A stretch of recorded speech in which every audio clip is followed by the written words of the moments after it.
Before we begin, imagine the Arabian Peninsula thousands of years ago, a land of deserts, mountains, caravan routes, and scattered settlements linked by trade and tradition. In this harsh yet remarkable landscape, two cities would emerge whose influence would extend far beyond Arabia.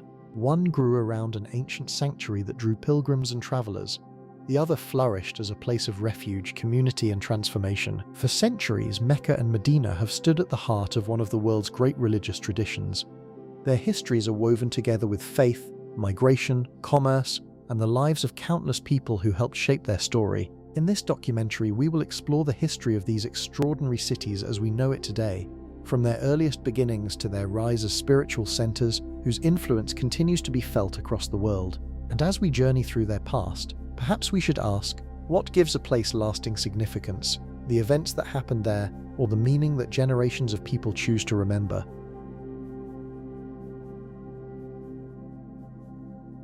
Close your eyes and let the clamor of the modern world fade away, replaced instead by the profound, unbroken silence of the Arabian Peninsula, an ancient expanse so vast and enduring that it seems to hold within its stillness the very breath of time itself. Beneath a sky of piercing, endless blue, the land stretches endlessly, a tapestry of golden dunes rolling softly into one another, shaped by winds that have whispered across them for millennia. This was a place where the earth itself seemed to pause, caught in a timeless balance between relentless harshness and quiet endurance, a land both unforgiving and strangely nurturing to those who learnt its rhythms.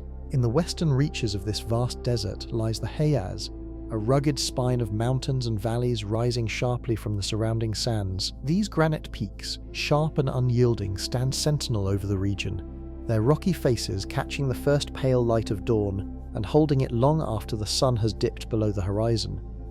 The Hejaz Mountains are more than mere geological formations. They are silent guardians of a landscape that shaped the destinies of cities and empires, a living monument to the patient artistry of nature. Between these towering heights, narrow valleys carve their way through the rock, forgotten channels once etched by rivers now long vanished. Their dry beds are mute testimony to the fleeting presence of water in this arid world. Water, the most precious gift in the desert, appears here as a rare and sacred miracle. Springs, hidden and fragile, break through the unyielding stone, offering life-giving moisture to pockets of green stubbornly clinging to existence.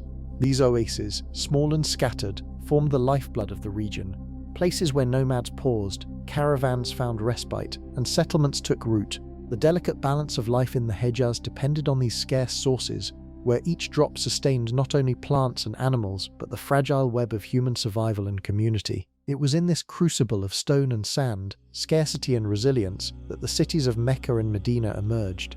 Oases not only of water but of human aspiration and ingenuity. Their very existence was dictated by the landscape.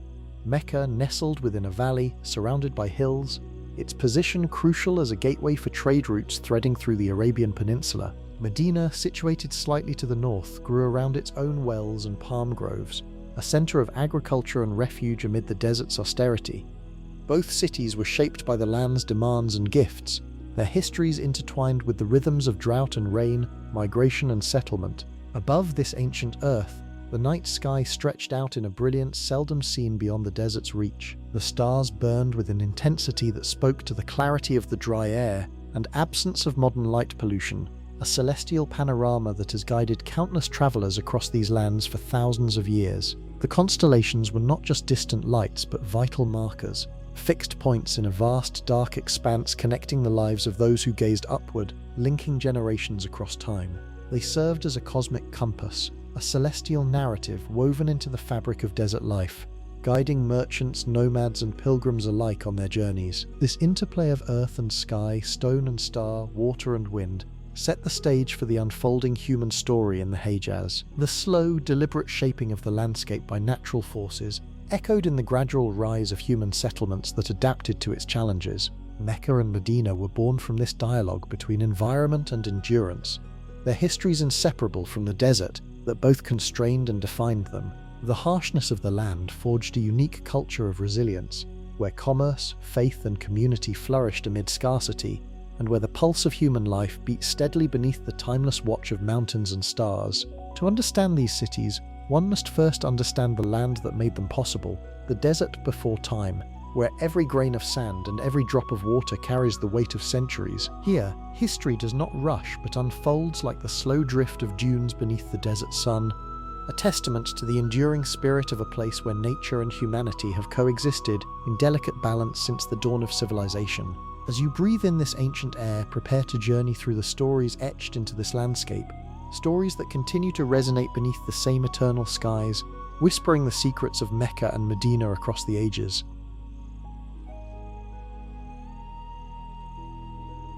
Long before the call of Islam echoed across the vast Arabian Peninsula, a profound narrative was already etched into the very stones of this valley, a story of trials and unwavering faith that laid the groundwork for what was to come. Here, in this seemingly barren land, Abraham, a figure revered across Abrahamic faiths, brought his wife Hagar and their infant son Ishmael, a journey of immense hardship and divine decree. The scorching sun beat down relentlessly, the air shimmered with heat, and the scarce provisions dwindled with each passing hour. Hagar's distress mounted as Ishmael's cries grew weaker, his small body succumbing to the unforgiving thirst. In desperation, she ran 7 times between 2 small hills, Safa and Marwa, a frantic search for water, her heart a maelstrom of fear and prayer. Her desperate plea, a mother's primal call for salvation for her child, reached beyond the arid landscape and into the heavens. Miraculously, at Ishmael's feet, where his tiny heel had scraped against the parched earth, a spring burst forth. This was the Zamzam well, a miraculous source of life-giving water that has flowed continuously for millennia, sustaining generations and becoming a symbol of divine providence and unwavering hope. The emergence of Zamzam transformed this desolate valley from a place of certain death into a nascent oasis, a magnet for weary travelers and nomadic tribes seeking sustenance and shelter. This single act of divine intervention did more than just provide water. It established a focal point, a reason for permanent settlement in an otherwise inhospitable environment.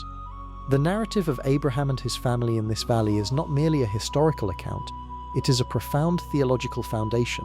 It speaks to themes of sacrifice, trust in God's plan even in the face of insurmountable odds, and the enduring power of faith. Abraham's willingness to leave his settled life and venture into the unknown, to implicitly trust in a divine command, resonated deeply with the Bedouin ethos of resilience and reliance on a higher power amidst the harsh realities of desert life. His subsequent willingness to sacrifice his son, though ultimately averted, became a cornerstone of religious devotion, demonstrating ultimate submission to the divine will. These stories, passed down through oral tradition for centuries, became integral to the cultural fabric of the region, shaping its moral compass and spiritual understanding long before the advent of a new prophetic message. The presence of the Kaaba, an ancient cuboid structure, further deepened the valley's significance. Though its precise origins are shrouded in antiquity, tradition holds that it was built by Abraham and Ishmael as a house of worship dedicated to the one God.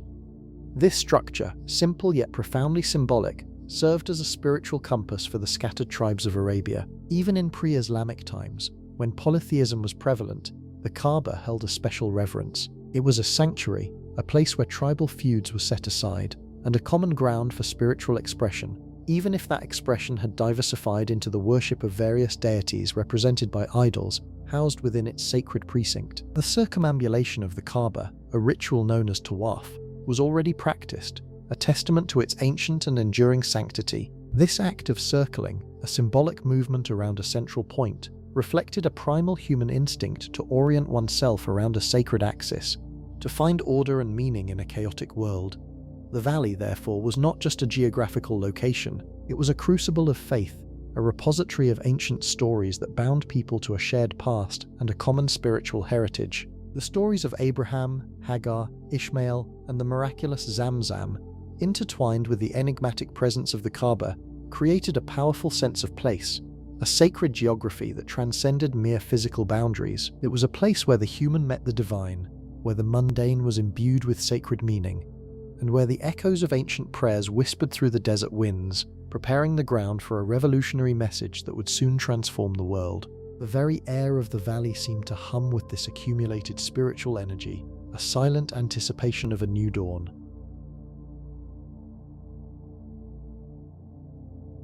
The unique geographical position of Mecca, nestled in a valley amidst the rugged mountains of the Hejaz, played a crucial role in its development beyond its spiritual significance. It lay at a pivotal crossroads of ancient trade routes, connecting the fertile lands of Yemen in the south to the Byzantine and Sassanid empires in the north. Caravans laden with precious spices, aromatic frankincense and myrrh, textiles and other goods traversed these routes, making Mecca a bustling commercial hub. The harsh desert environment necessitated careful planning and strategic stops, and Mecca, with its reliable water source from the Zamzam well, became an indispensable resting point and marketplace for these long-distance journeys. This commercial prosperity brought with it a diverse influx of people, ideas and cultures. Merchants from various tribes and distant lands converged in Mecca, exchanging not just goods but also stories, traditions and beliefs. This constant flow of interaction fostered a dynamic environment, yet it also presented challenges. The pursuit of wealth often led to social stratification, with powerful merchant families accumulating vast fortunes while others struggled. Tribal affiliations, while providing a sense of identity and protection, also frequently led to internecine conflicts and blood feuds, disrupting the fragile peace necessary for trade. The absence of a strong centralized authority meant that justice was often administered through tribal customs, and disputes could easily escalate into prolonged hostilities. The Kaaba, despite its spiritual significance, also became a focal point for this commercial activity. During the annual pilgrimage season known as the Hajj, pilgrims from across Arabia would converge on Mecca, bringing with them not only religious devotion but also goods for trade. This created a massive market, further cementing Mecca's economic importance. The powerful Quraysh tribe, who were the custodians of the Kaaba, skillfully leveraged this dual role of religious sanctuary and commercial center. They established intricate trade networks, secured alliances with other tribes to ensure safe passage for their caravans, and developed sophisticated financial practices. Their wealth and influence grew, making them the undisputed masters of Mecca. However, this commercial success and the attendant social structures were not without their moral and ethical complexities. The worship of idols within the Kaaba, a practice that had gradually evolved over centuries, reflected a polytheistic worldview that was increasingly at odds with the monotheistic traditions of Abraham. The emphasis on tribal loyalty often overshadowed universal moral principles, leading to injustices against the vulnerable, such as orphans, widows, and the poor. The pursuit of material gain sometimes overshadowed spiritual concerns, creating a society where the gap between the rich and the poor was stark, and where the powerful often exploited the weak. Against this backdrop of spiritual reverence, commercial dynamism, and social complexities, the stage was set for a transformative moment. The economic prosperity of Mecca, though a source of pride, also concealed underlying tensions and moral ambiguities. The echoes of Abraham's monotheistic message, though faint, still resonated in the collective memory, especially in the presence of the Kaaba and the Zamzam well. This was a society ripe for change, a community grappling with its identity, its values, and its future. The desert crossroads, therefore, was not just a geographical intersection, but also a metaphorical juncture, poised on the brink of a profound spiritual revolution that would redefine its destiny and, in turn, reshape the course of human history. The winds of change were gathering, invisible yet powerful, ready to sweep across the Arabian sands and beyond.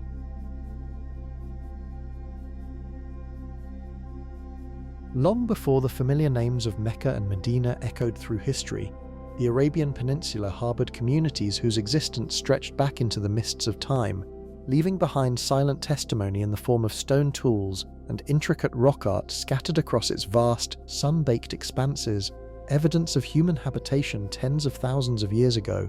These prehistoric inhabitants, whose lives are largely shrouded in mystery, navigated a landscape far different from the arid vistas we know today. During ancient epochs, when the global climate was more generous, vast swathes of the peninsula were not the desolate deserts we now perceive, but rather verdant grasslands, sustained by abundant rainfall. In those greener times, communities of hunters and herders roamed freely, their movements dictated by the seasonal rains and the migratory patterns of game, experiencing a world that felt boundless and fertile, a stark contrast to the unforgiving terrain that would later define much of the region. The Arabian Peninsula was not an isolated land, but deeply interconnected with the great civilizations that flourished on its borders.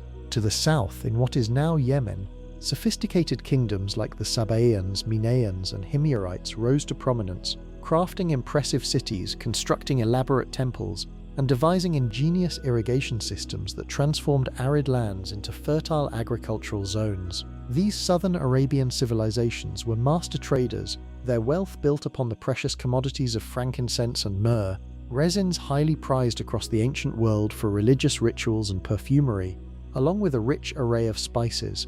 Their caravans traversed vast distances, establishing vital trade links with the powerful empires of Egypt, Mesopotamia, and eventually Rome, their opulence and advanced societal structures rivaling any contemporary power in the ancient world. The intricate network of ancient trade routes, particularly the fabled incense roads, played a pivotal role in shaping the destiny of the Hejaz region, laying the groundwork for its future significance. These arteries of commerce snaked northward from the fertile, incense-producing kingdoms of Yemen, carving their way through the rugged, narrow valleys of the Hejaz. Along these arduous paths, caravans laden with precious resins, spices, and other exotic goods moved with deliberate slowness, their journeys punctuated by essential stops at natural wells, life-giving oases, and nascent settlements. Over centuries, these humble stopping points gradually blossomed into more substantial towns, their growth intricately tied to the rhythm of the caravans. The very geography of the peninsula, with its challenging deserts and strategic mountain passes, thus dictated the patterns of human movement, trade, and cultural exchange across millennia, funneling interaction through specific corridors that would eventually become centers of population and power. In a world where written records were scarce and literacy was confined to a privileged few, the preservation of knowledge and culture depended almost entirely on the power of human memory and the art of oral tradition. Ancient Arab society prized its storytellers and poets, who became the living repositories of their collective history, genealogies, and ethical codes. These tribal poets, often revered figures, were not mere entertainers but vital guardians of communal identity, their verses weaving together the past, present, and future. Through epic tales, poignant odes, and meticulously memorized lineages, generations were linked, values were instilled, and the very essence of what it meant to be part of a particular tribe was passed down. This profound reliance on oral transmission meant that memory was not just a faculty but a sacred art form, diligently cultivated and passionately upheld. Within these rich oral traditions, within the carefully chosen words and rhythmic cadences of their ancient poetry, lay the nascent seeds of a cultural and spiritual awakening, a profound flowering that would, in time, transcend the desert sands and ultimately transform the entire world.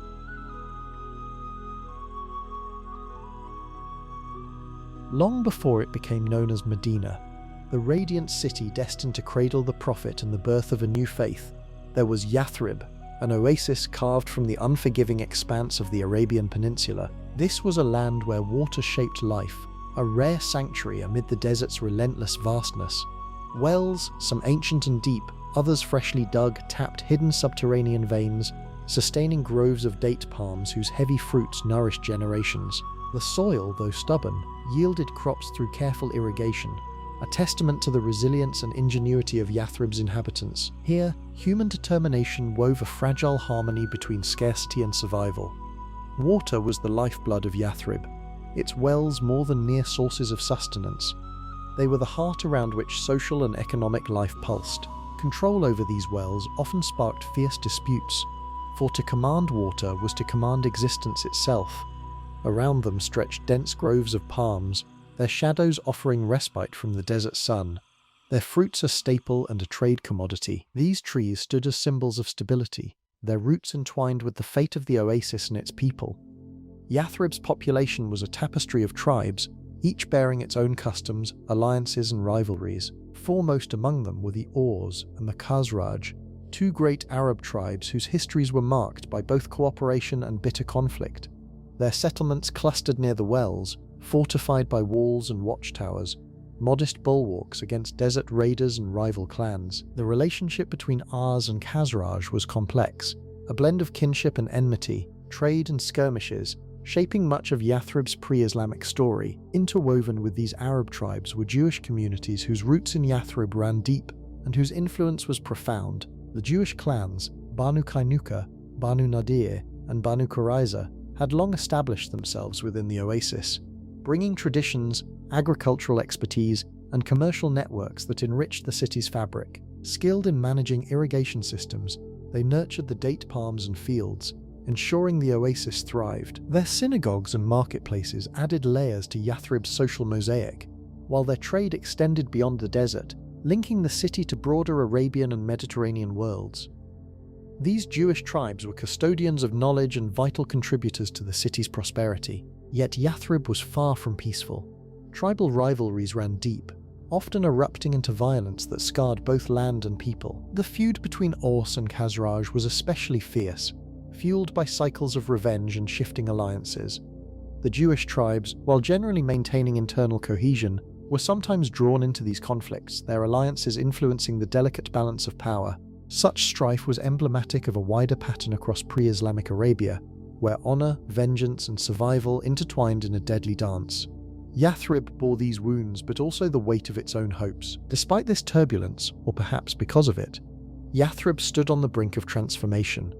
Its rich agriculture, strategic position along caravan routes, and intricate social networks made it a place of promise. The very conflicts that threatened to tear it apart also forged a need for new unity and governance. The oasis was a crucible where ancient tribal loyalties were tested against the pressures of a changing world. It was a city yearning for peace amid discord, for order amid chaos. This readiness to embrace new leadership and vision made Yathrib pivotal in Arabian history. Its people, acquainted with the blessings of water and the bitterness of conflict, were prepared, whether consciously or not, for a profound change that would reshape their city and the wider world. The soil, enriched by centuries of cultivation and human endeavor, was fertile ground for this transformation. Thus the stage was set. Yathrib was a city of wells and palms, fortresses and marketplaces, of Arab and Jewish tribes bound by blood, rivalry and cooperation. It was a city shaped by environment and struggle, alive with the tensions and hopes of its time. Here the seeds of a new chapter in Arabian history were quietly sown, seeds that would soon grow into the Medina of legend, a city transformed by faith, unity, and the promise of a new era.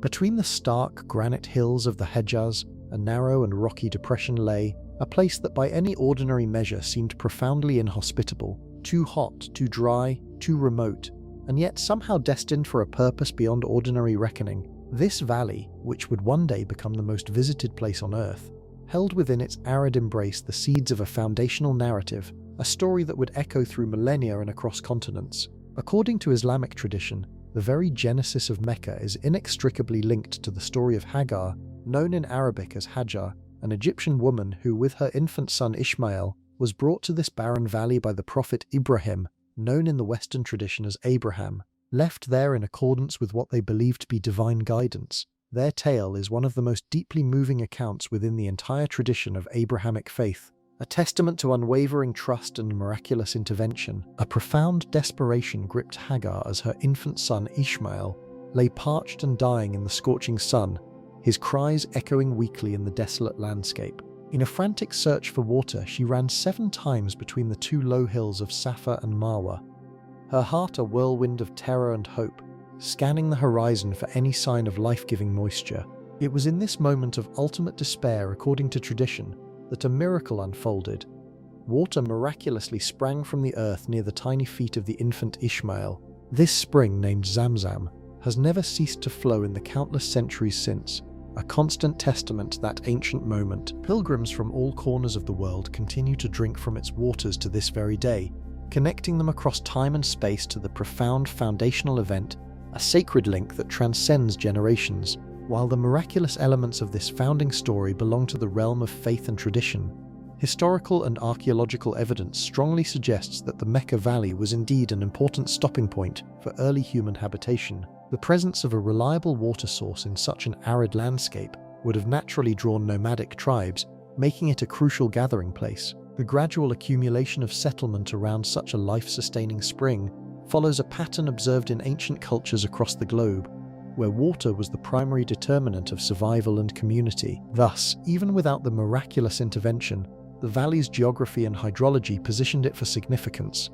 In desert cultures, water is not merely a practical necessity, it is a sacred element, a profound gift from the divine. In a landscape where survival itself hinged upon the discovery of water, the emergence of a reliable spring was experienced not just as a practical blessing, but as a deeply spiritual event, a tangible sign of divine favor and a clear marker of sacred ground. This profound understanding of water as both gift and miracle shaped the entire religious and cultural meaning of the place that would eventually become Mecca, infusing every stone, every grain of sand, and every drop of the Zamzam spring with a significance that believers would carry in their hearts for thousands of years. It transformed a desolate valley into a sanctuary, a place where the human spirit could find solace and connection to the eternal.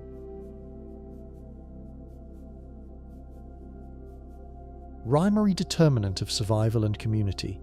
Thus, even without the miraculous intervention, the valley's geography and hydrology positioned it for significance. In desert cultures, water is not merely a practical necessity, it is a sacred element, a profound gift from the divine. In a landscape where survival itself hinged upon the discovery of water, the emergence of a reliable spring was experienced not just as a practical blessing, but as a deeply spiritual event, a tangible sign of divine favor, and a clear marker of sacred ground. This profound understanding of water as both gift and miracle shaped the entire religious and cultural meaning of the place that would eventually become Mecca, infusing every stone, every grain of sand, and every drop of the Zamzam spring with a significance that believers would carry in their hearts for thousands of years. It transformed a desolate valley into a sanctuary, a place where the human spirit could find solace and connection to the eternal. The Zamzam spring, therefore, was not merely a source of hydration for the early inhabitants.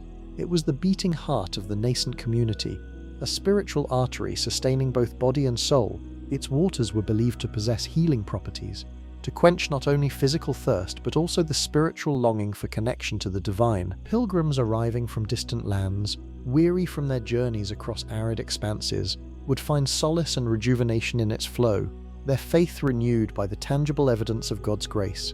This sacred well became a focal point for rituals and prayers, a place where supplications were offered and blessings sought. The very act of drinking from Zamzam was imbued with profound meaning, a symbolic cleansing and a spiritual communion. Beyond its immediate religious significance, the constant availability of water from Zamzam also played a crucial role in establishing Mecca as a hub for trade and commerce. Caravans traversing the harsh Arabian Peninsula, laden with spices, perfumes, and other valuable commodities, required reliable watering points to sustain their journeys.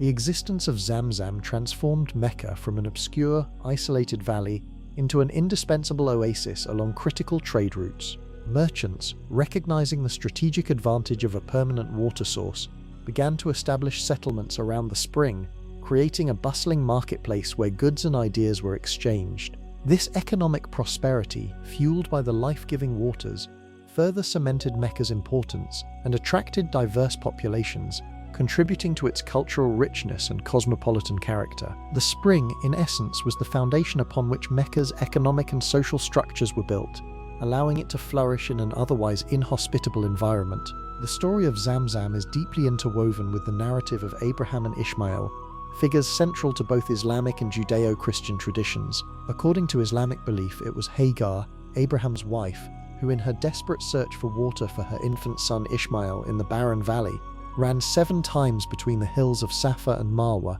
In her anguish, she called out to God, and it was then that an angel appeared, striking the ground and causing the miraculous spring to gush forth. This narrative imbues Zamzam with a profound historical and theological depth, linking it directly to the patriarchs of monotheism and underscoring its divine origins. The act of Hagar's frantic search and God's compassionate response serves as a powerful testament to faith, perseverance, and divine providence.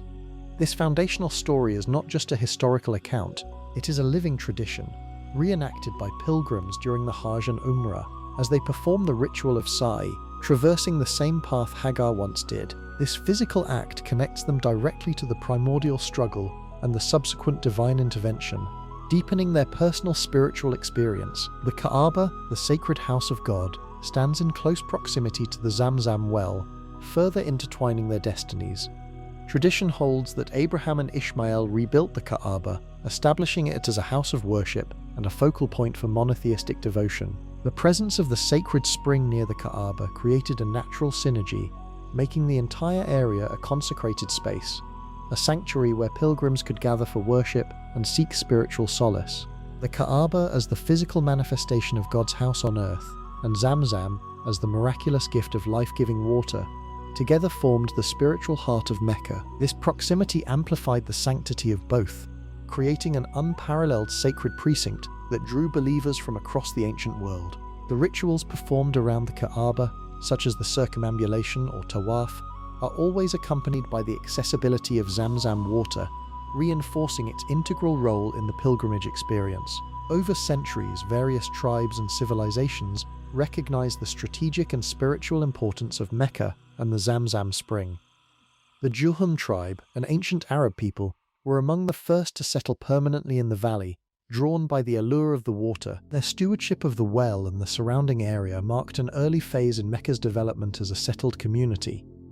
Later, the Quraysh tribe, the tribe of the Prophet Muhammad, rose to prominence, taking custodianship of the Kaaba and the Zamzam well. Their leadership solidified Mecca's position as a religious and commercial center, attracting pilgrims and traders alike. The Quraysh understood the immense power and prestige associated with being the guardians of such a sacred site, and they meticulously maintained the well and managed the influx of visitors, further enhancing Mecca's reputation. This continuous lineage of custodianship, stretching back to ancient times, underscores the enduring significance of Zamzam and its central role in the history and identity of Mecca. The well itself became a symbol of continuity, a timeless source of blessing that transcended the rise and fall of various tribal powers, always remaining at the core of the city's existence.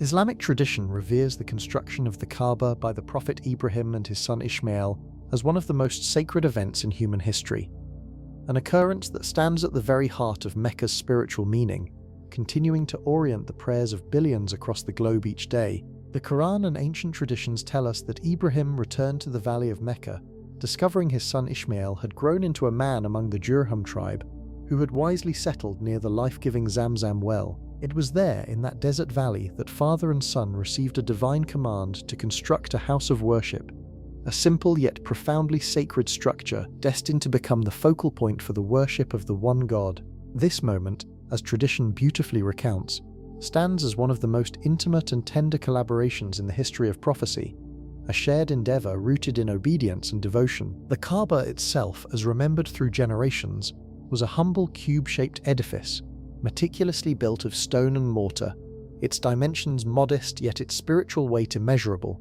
It was oriented with precise attention to the cardinal directions, a testament to its purpose as a cosmic anchor. Embedded within one of its corners is the black stone, the Hajar al-Aswad, which tradition holds was placed there by Ibrahim himself. Across countless centuries, pilgrims have touched and kissed this sacred stone, an unbroken chain of devotion stretching from the present moment back to the very dawn of Abrahamic faith, a palpable connection to antiquity. In Islamic cosmology, the Kaaba transcends its physical form, serving as the axis mundi, the sacred center of the world. Tradition beautifully describes how this earthly Kaaba finds its reflection in a heavenly counterpart, the Bayt al-Ma'mur, a celestial house said to be ceaselessly circumambulated by angels, mirroring the tawaf performed by pilgrims on earth.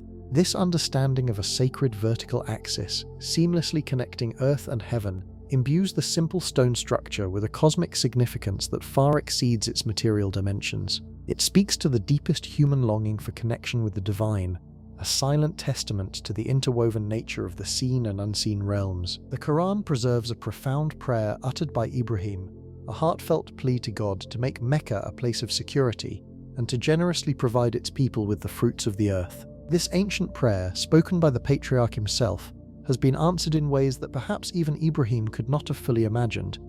Mecca did indeed blossom into a sanctuary, a haven of peace, and a vibrant destination for pilgrims from every corner of the world. Its very existence, its enduring sanctity, and its continuous provision stand as a living testament to that prayer. One might pause, allowing the quiet beauty of this ancient invocation to settle, feeling its sincerity and its enduring hope, carrying its gentle resonance into the stillness of the night.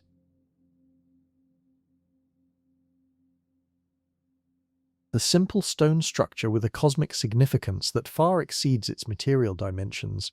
It speaks to the deepest human longing for connection with the divine, a silent testament to the interwoven nature of the seen and unseen realms. The Quran preserves a profound prayer uttered by Ibrahim, a heartfelt plea to God to make Mecca a place of security and to generously provide its people with the fruits of the earth. This ancient prayer, spoken by the patriarch himself, has been answered in ways that perhaps even Ibrahim could not have fully imagined. Mecca did indeed blossom into a sanctuary, a haven of peace, and a vibrant destination for pilgrims from every corner of the world.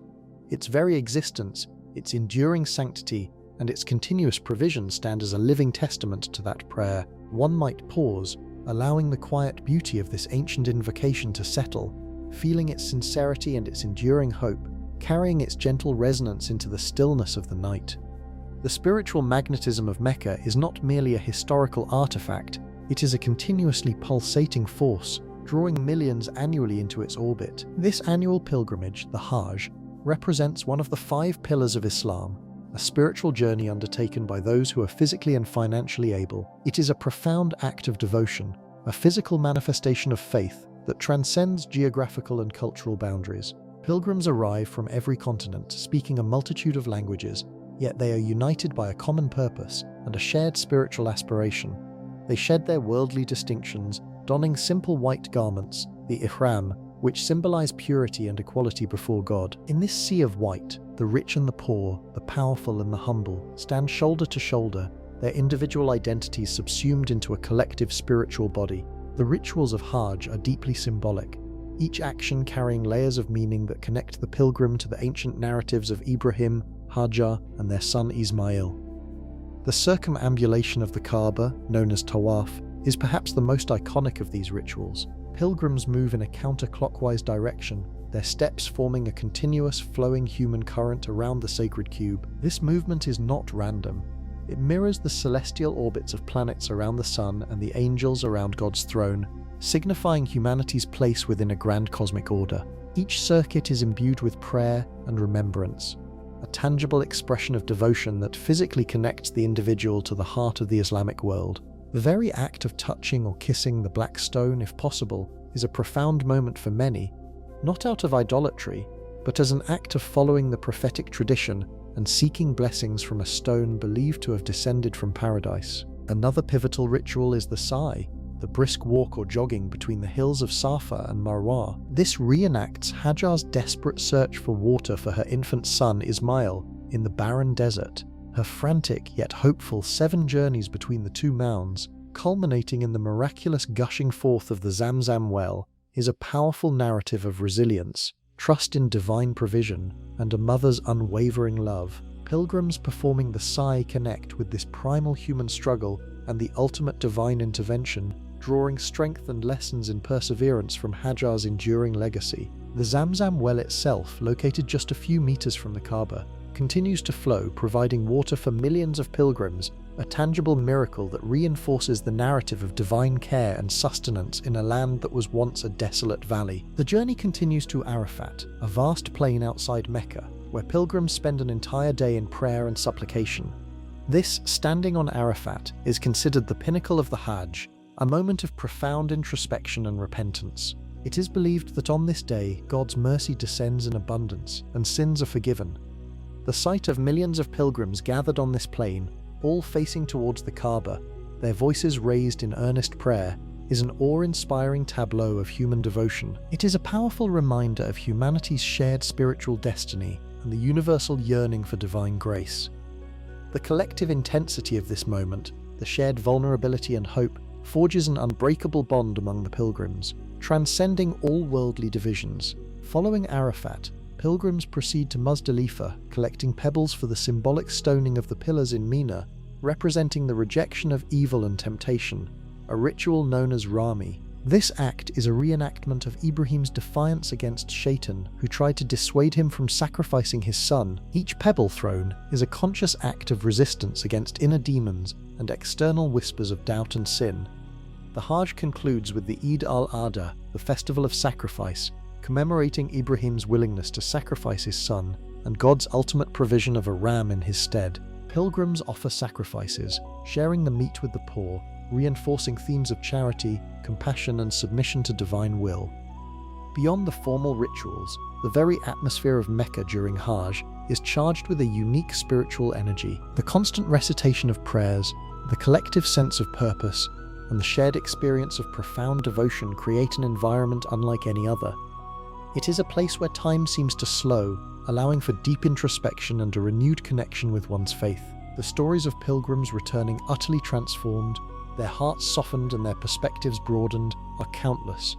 They speak of a spiritual cleansing, a shedding of worldly burdens, and a profound sense of peace. Mecca, therefore, is not just a destination, it is a transformative journey, a crucible where faith is tested, strengthened, and ultimately reborn. Its continued existence as a vibrant, sacred center is a living testament to the power of belief and the enduring legacy of a prayer uttered millennia ago.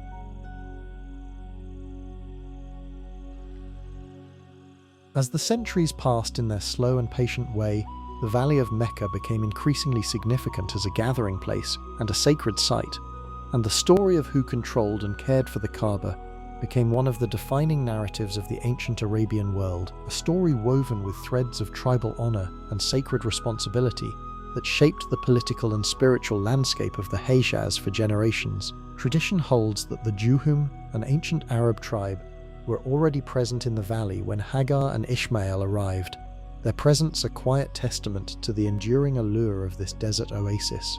Over time, this tribe gradually assumed the mantle of guardians and custodians of the sacred sanctuary, their lives becoming intertwined with the destiny of the Kaaba itself. They intermarried with the descendants of Ishmael, forging a new community around the life-giving waters of the Well of Zamzam, its sparkling waters a constant source of life and inspiration. Under their stewardship, the Kaaba blossomed into a vibrant center of pilgrimage, drawing visitors from across the vast expanse of the Arabian Peninsula.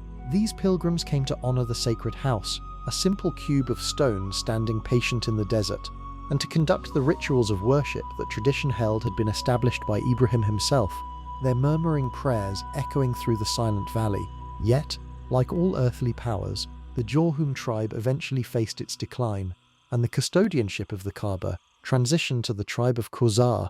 This transfer, remembered as a significant moment in the sanctuary's long history, marked a subtle but profound shift in the practices associated with the sacred house. During the period of Khuzar guardianship, a gradual transformation began, as idols were introduced into the sanctuary, standing alongside the worship of the one God. Over time, the simple monotheism that Ibrahim had established, a pure and unadorned devotion, began to give way to a more complex religious landscape. The Kaaba, once the exclusive house of the one God, slowly became a house of many gods, a silent witness to the evolving spiritual beliefs of the region. Amidst these shifts in religious practice, the Kaaba remained the beating heart of ancient Arabian life, giving rise to bustling pilgrimage fairs and vibrant markets. The months of pilgrimage were traditionally revered as months of peace, a sacred truce in which tribal feuds were suspended, allowing merchants and pilgrims alike to travel safely across the vast and often perilous peninsula.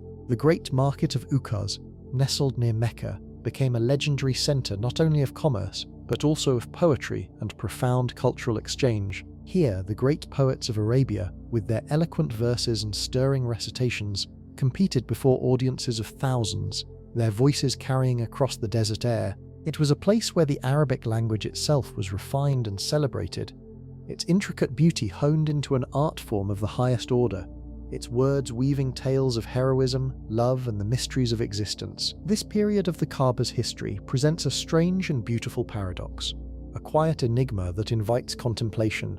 A structure built, according to ancient tradition, as a pure house of monotheistic worship, transformed over centuries into a bustling center of polytheistic pilgrimage. Yet, through all these changes, the structure itself endured, a simple cube of stone standing patient and silent in the Valley of Mecca. It waited, as if it knew that the story was not yet finished, that the profound purpose for which it had been built was still to be fully realized, its timeless form a silent promise in the heart of the desert. The long waiting, the slow unfolding of destiny, rests in this mystery.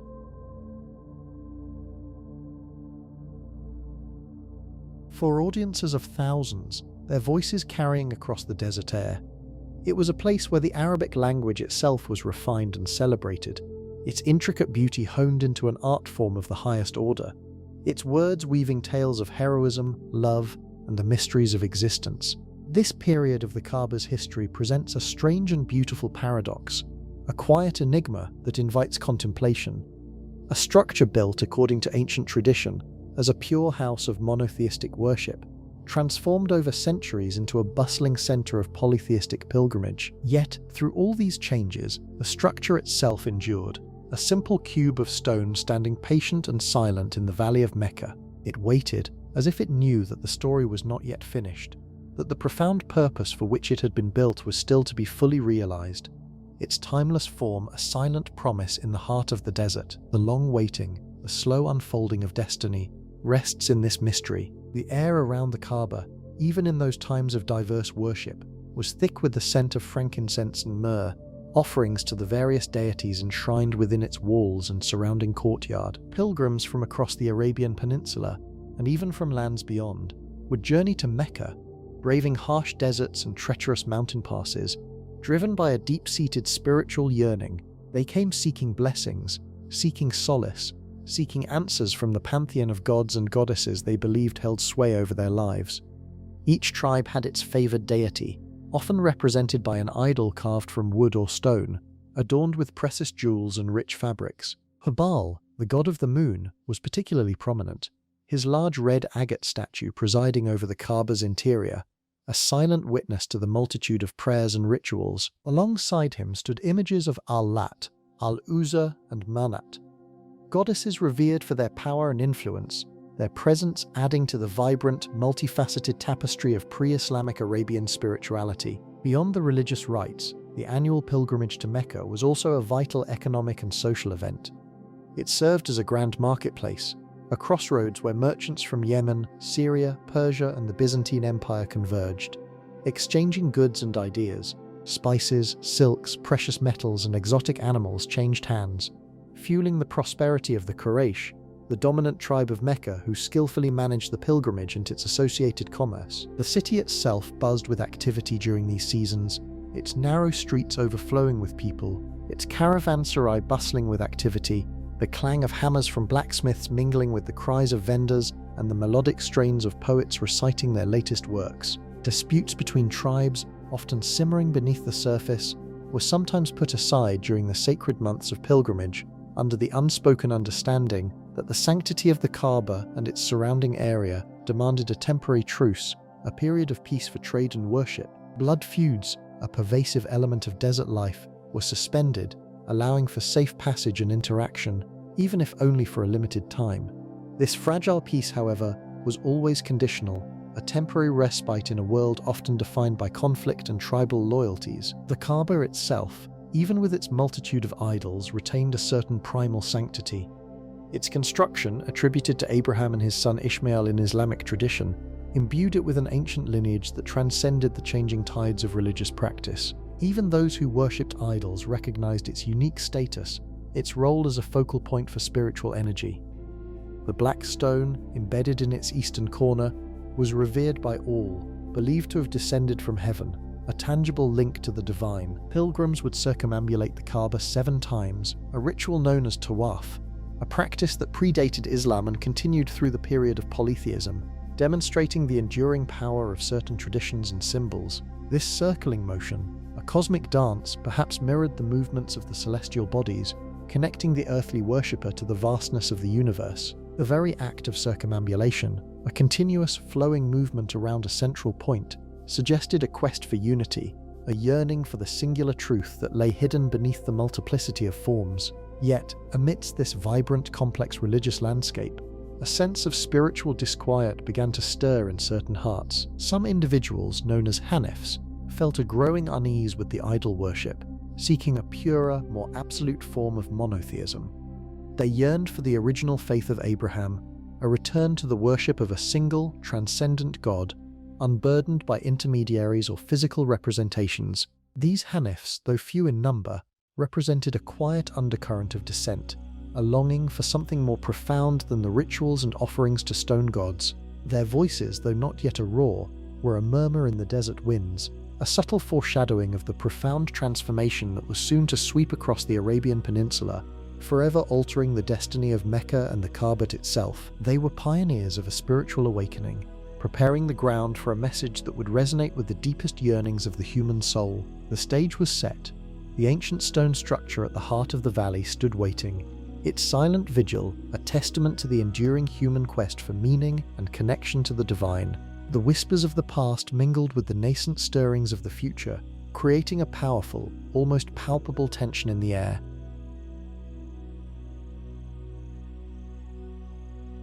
It was into this intricate tapestry of trade, tradition, and nascent spiritual yearning that a man named Qusay ibn Kilab arrived in Mecca during the 5th century of the Common Era, a figure whose lineage, according to tradition, traced back to Ishmael himself. Through a remarkable combination of astute diplomacy, strategic marriages, and the sheer force of his personality, Qusay managed to achieve what no one before him had. He united the disparate and often feuding clans of the Quraysh, forging them into a cohesive and formidable power that would soon dominate the Hejaz.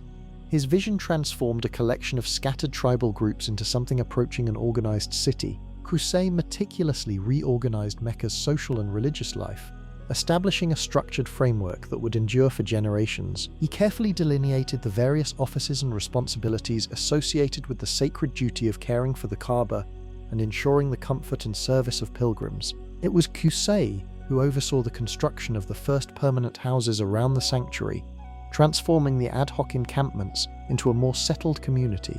He systematically organized the clans of Quraysh, assigning them to specific neighborhoods and delegating particular responsibilities, thereby creating a clear hierarchy of authority and a coherent social structure, where before there had been only a loose gathering. Over the course of the 5th and 6th centuries, the commercial genius of the Quraysh truly began to blossom, as they developed a sophisticated trading network that intricately linked the Arabian Peninsula to the powerful empires of Byzantium in the west and Persia in the east. They masterminded the famous summer and winter caravans, epic journeys described in the Quran, which saw them traveling north to Syria during the warmer months and south to Yemen when the weather turned cold.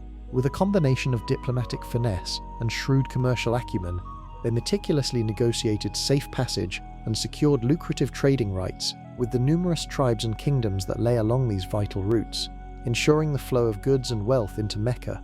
The social world of Mecca in the century leading up to the Islamic revelation was a fascinating paradox, a city simultaneously cosmopolitan and deeply traditional. Merchants who had ventured to the grand metropolises of Constantinople and Alexandria and other great cities of the ancient world would return to a society still profoundly organized around ancient tribal customs and fiercely held loyalties. Within its bustling markets and quiet courtyards, sophisticated poetry and music flourished alongside the ceaseless hum of commerce.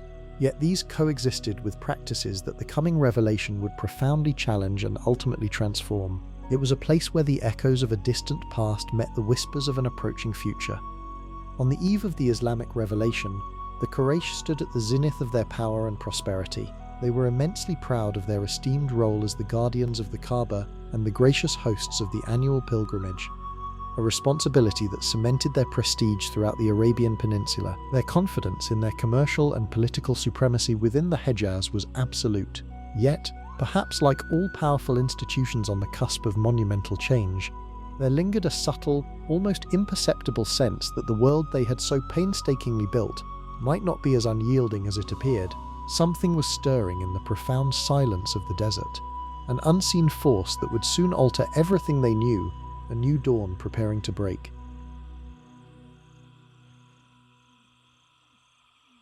Hum of commerce. Yet these coexisted with practices that the coming revelation would profoundly challenge and ultimately transform.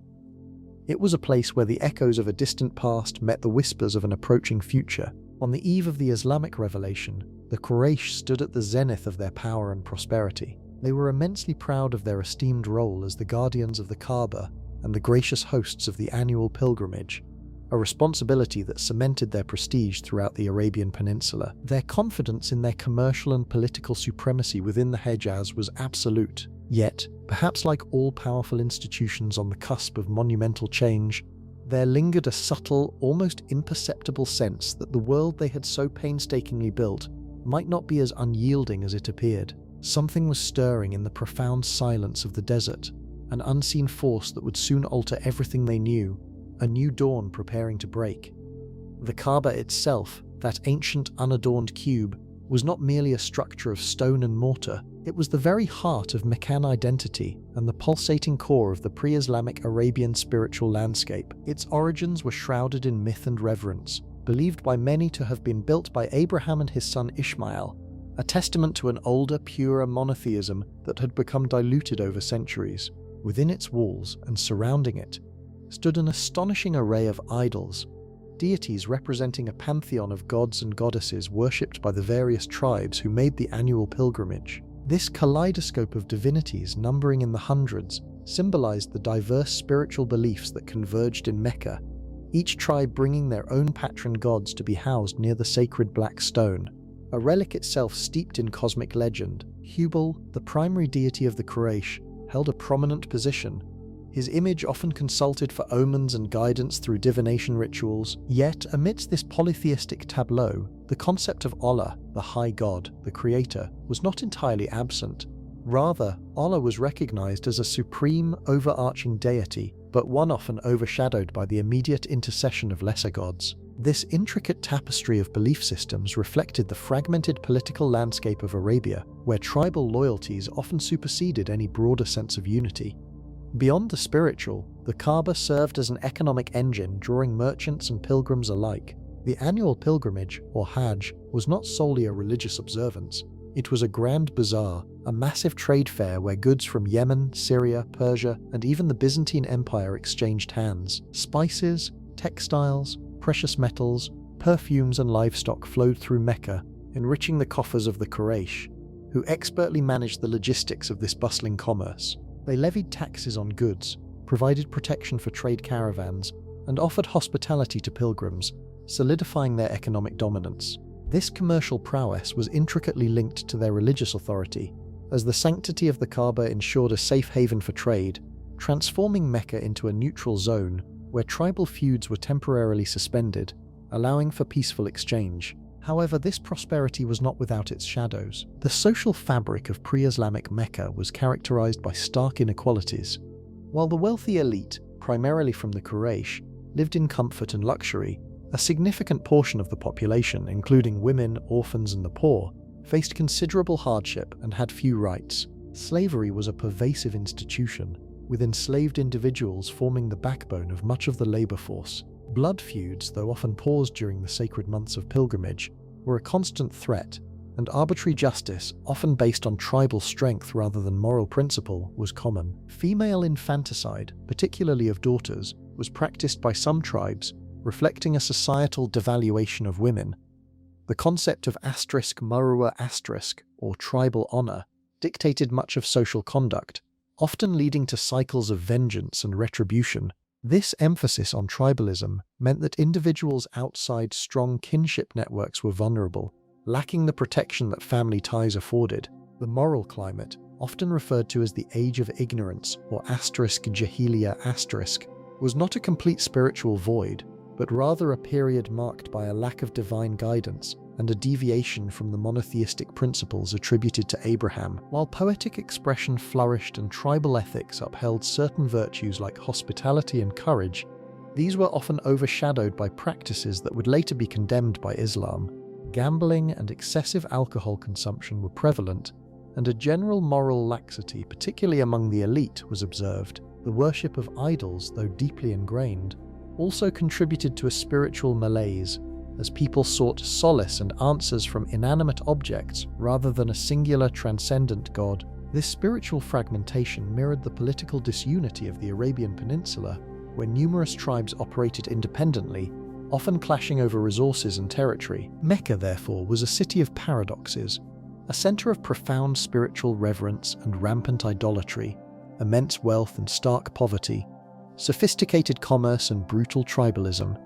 It was a crucible of contradictions, a place ripe for change. The air was thick with the scent of frankincense and the dust of caravans, the clang of blacksmiths and the murmurs of prayer.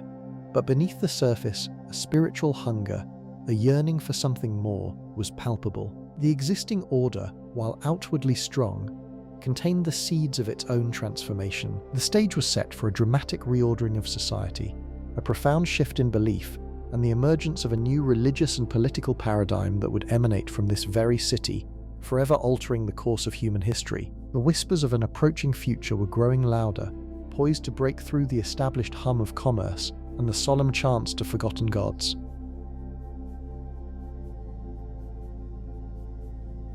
In the heart of this complex and contradictory Mecca, a figure of immense significance to more than 1 billion people alive today entered the world, a life and legacy that represents one of the most consequential chapters in all of human history. Whether one approaches this narrative from within the tradition of faith or from outside it, according to Islamic tradition and historical sources, Muhammad, peace be upon him, was born in Mecca around the year 570 of the Common Era, a year sometimes remembered as the Year of the Elephant. This was a year marked by a remarkable event in which, tradition recounts, an army led by the Abyssinian general Abraha, which included war elephants, marched on Mecca with the explicit intention of destroying the Kaaba. Yet, this formidable force was miraculously turned back, a turn of events remembered as a sign that the sacred sanctuary was under divine protection, a quiet wonder echoing through the annals of time, suggesting a deeper hand at play. The early life of Muhammad unfolded with tender attention to detail in the historical accounts. He was born into the respected Banu Hashim clan of the Quraysh, a lineage that carried both prestige and responsibility. His father Abdullah passed away before his birth, leaving his mother Amina to raise him. Tragedy struck again when he was only 6 years old, as his mother too departed, leaving the young Muhammad an orphan. His care then fell to his grandfather, Abd al-Muttalib, a revered elder of the Quraysh. Following his grandfather's passing, his uncle Abu Talib embraced the responsibility of raising him, providing him with shelter and guidance. During his formative years, Muhammad spent time as a shepherd in the hills surrounding Mecca, tending flocks in the quiet landscape. One can imagine the solitude and reflection that these years would have cultivated in a sensitive and thoughtful child, sitting alone on a hillside at night, watching the same stars that perhaps shimmer in our own skies tonight, pondering the ancient questions that have always occupied the human heart. As Muhammad transitioned into early adulthood, he earned a profound reputation among the people of Mecca as Al-Amin, the trustworthy one. His integrity, honesty, and upright character were widely recognized and respected by all who knew him. It was these very qualities that drew the attention of Khadija bint Khuwaylid, a remarkably successful and intelligent merchant and a widow, who was 15 years his senior. She recognized in him qualities of character that she found extraordinary, and their marriage became a cornerstone of his early life. Khadija stands as a figure of immense historical importance in her own right.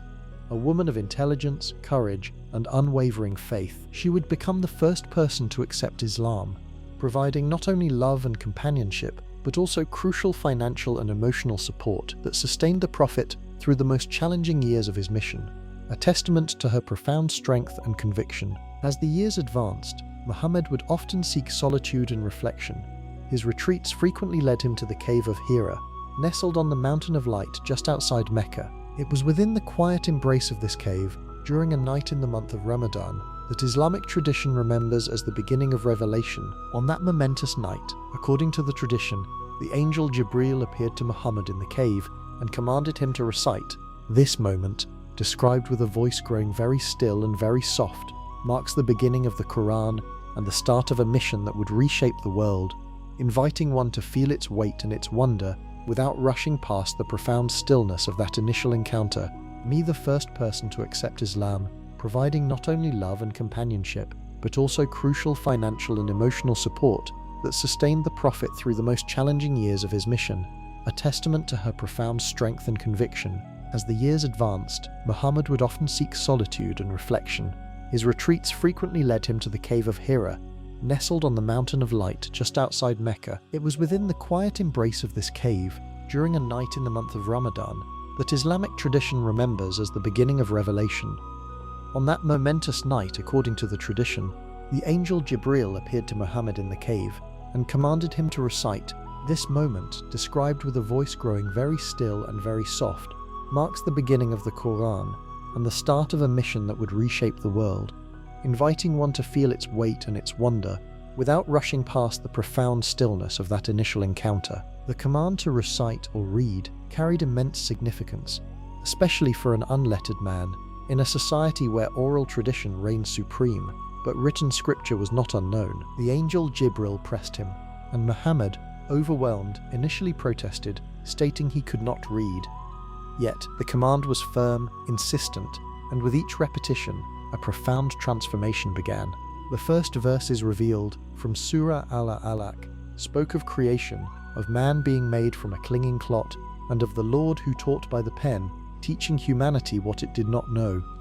These verses were not merely words, they were a direct intervention, a divine communication that shattered the ordinary and ushered in an era of prophecy. The experience left Muhammad deeply shaken, a tremor running through his very being, and he returned to Khadija, seeking comfort and reassurance, describing what he had witnessed and heard. Her unwavering faith and immediate affirmation were vital, as she covered him, comforted him, and then sought counsel from her cousin, Waraka ibn Nafal, a Christian scholar well versed in ancient scriptures. Waraka, upon hearing Muhammad's account, recognized the signs of prophethood, confirming that this was the same angel who had appeared to Moses, thus solidifying Khadija's conviction and providing Muhammad with crucial early external validation.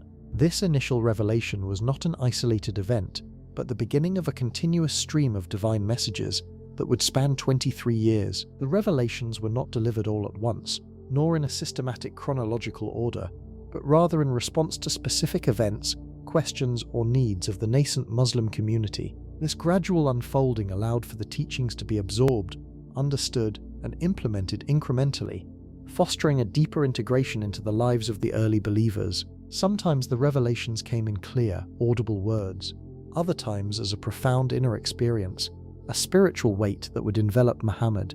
His companions often described seeing him in a state of intense concentration during these moments, sometimes sweating profusely even on cold days, indicating the immense spiritual energy involved in receiving divine communication. These revelations, meticulously memorized by Muhammad and his companions, and later written down, would form the Quran, the central holy book of Islam, a text believed by Muslims to be the literal word of God. The message Muhammad began to propagate was revolutionary for Mecca. It was a message of strict monotheism, Tawheed, the absolute oneness of God, a direct challenge to the polytheistic beliefs and idol worship that permeated the Kaaba and sustained the economic and social fabric of Meccan society. He called for the abandonment of idols, the recognition of a single all-powerful creator, and the establishment of justice, compassion, and equality among all people, regardless of their social standing or tribal affiliation. This call resonated with the marginalized, the poor, and the enslaved, offering them dignity and hope. However, it was met with fierce resistance from the powerful Quraysh elite, whose wealth and influence were intimately tied to the pilgrimage trade centered around the idols within the Kaaba. They saw Muhammad's message not merely as a theological divergence, but as a direct threat to their established order, their economic prosperity, and their social hierarchy. The early years of Muhammad's prophethood in Mecca were marked by intense persecution and hardship for him and his followers. The Quraysh employed various tactics to suppress the new religion: ridicule, slander, economic boycotts, and even physical violence. Believers were subjected to torture, public humiliation, and social ostracization. Bilal ibn Rabah, an Abyssinian slave for instance, was famously tortured by his master Umayyah ibn Khalaf, who would lay him on hot sand with a heavy stone on his chest, demanding he renounce Islam.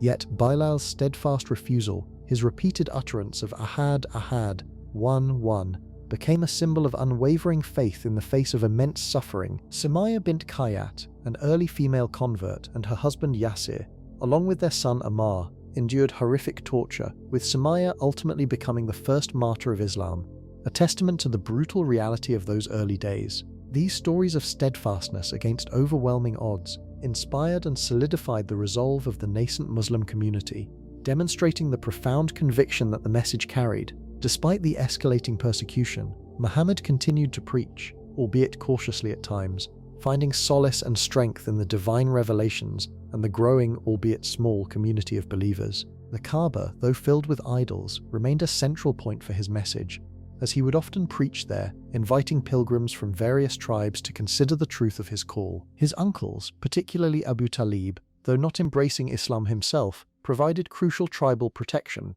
shielding Muhammad from the worst excesses of the Quraysh. This protection, however, was not absolute, and as the community grew, the hostility intensified, forcing many early Muslims to seek refuge elsewhere. The first migration, known as the First Hijra, saw a small group of Muslims seeking asylum in Abyssinia, a Christian kingdom, where they found safety and religious freedom under the benevolent rule of King Negus. This migration underscored the desperate circumstances faced by the early Muslims in Mecca and foreshadowed the larger migration that would eventually reshape the course of Islamic history. The city of Mecca, once a cradle of his family and lineage, had become a crucible for his mission, forging the strength and resilience of a community against formidable opposition.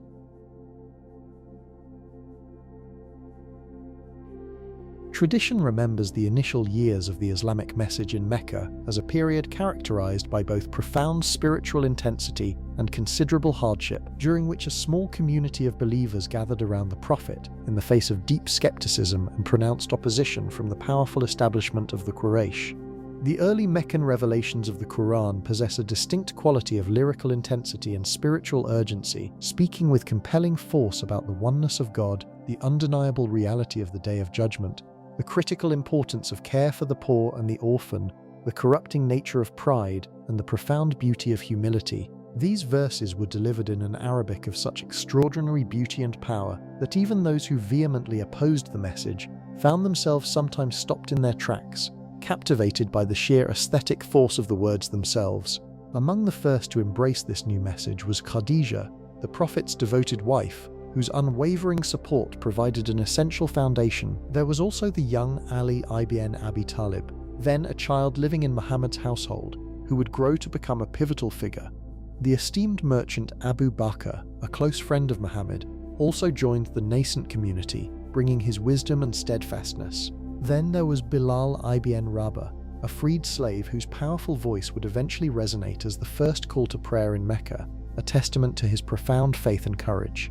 Many others from diverse social backgrounds, including those from vulnerable positions, also chose faith, and each of these early believers stands as an individual of immense courage and conviction, accepting a message that carried a very real and often devastating cost in those challenging times. The opposition from the Meccan establishment to this new message was rooted in a complex interplay of factors, encompassing theological disagreement, a profound economic anxiety about the potential impact of monotheism on the lucrative pilgrimage trade, and the natural resistance of any established power to a message that directly challenged its legitimacy.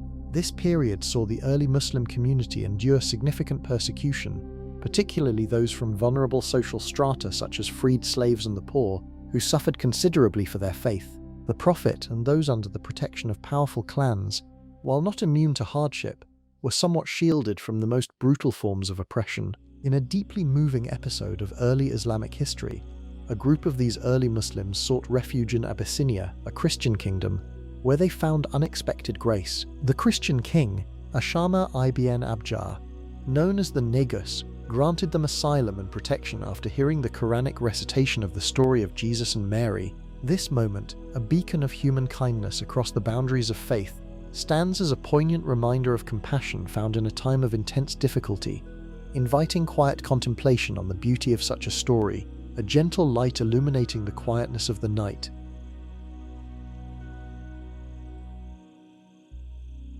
The Meccan establishment, however, remained unyielding in its opposition, viewing the growing movement as an existential threat to its economic and social order. Their wealth was deeply intertwined with the polytheistic pilgrimages to the Kaaba and the monotheistic message of Islam, which condemned idol worship, directly challenged this lucrative system. Furthermore, the egalitarian message of Islam, which preached equality among believers regardless of social status, was a radical departure from the rigidly hierarchical Meccan society. This challenge to the established power structures fueled their animosity, leading to increasingly severe tactics to suppress the nascent faith. The persecution escalated from verbal abuse and social ostracism to physical violence and economic boycotts. Believers were often subjected to public mockery and humiliation, their faith derided and their character slandered. Some, particularly those without tribal protection, faced brutal torture. Bilal ibn Rabah, an Abyssinian slave, is a prime example. He was subjected to excruciating torment, having heavy stones placed on his chest under the scorching sun. Yet he steadfastly affirmed his belief in one God. His unwavering resilience became a powerful symbol of early Muslim steadfastness. Another tragic example is Sumayya bint Khayyat, an elderly woman and the mother of Ammar ibn Yasir. She became the first martyr in Islam, brutally murdered by Abu Jahl, a prominent Meccan leader and fierce opponent of the Prophet Muhammad, for her unwavering commitment to her new faith. Her death, a stark reminder of the brutality faced by early Muslims, solidified the resolve of many and served as a chilling warning of the lengths to which the Meccan elite would go to preserve their traditional ways.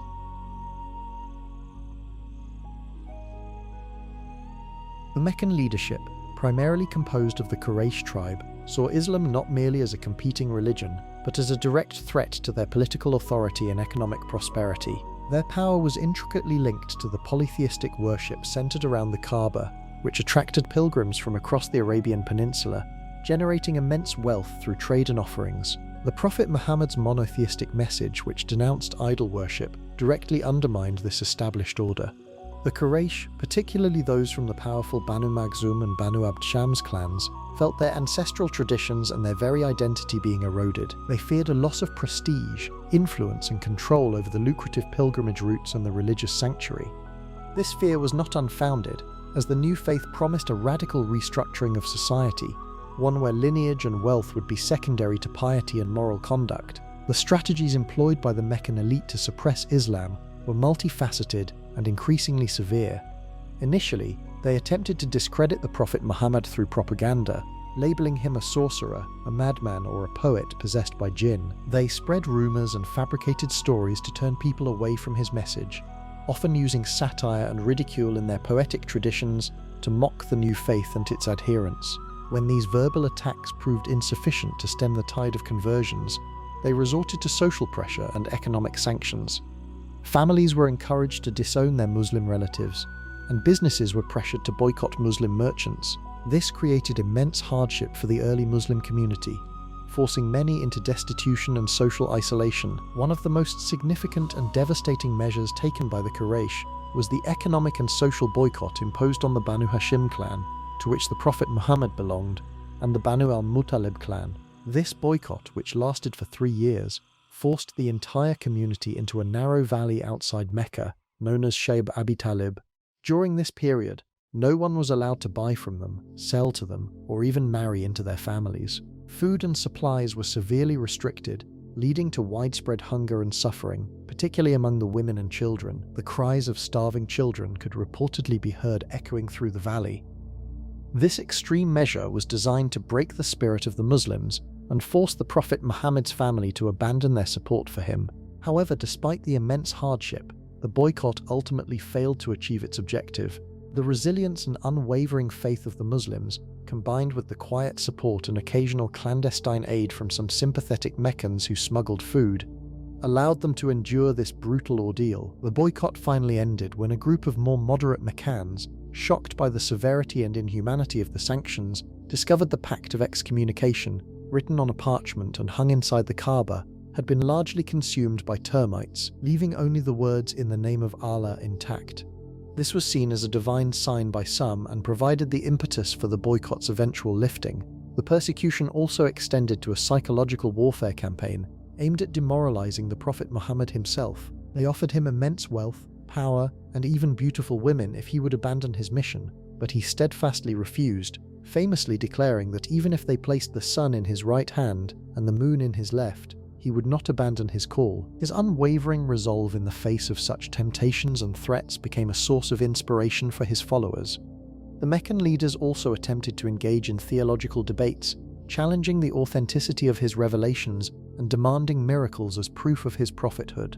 These debates often turned into heated arguments, reflecting the deep ideological chasm between the traditional polytheism and the nascent monotheistic faith.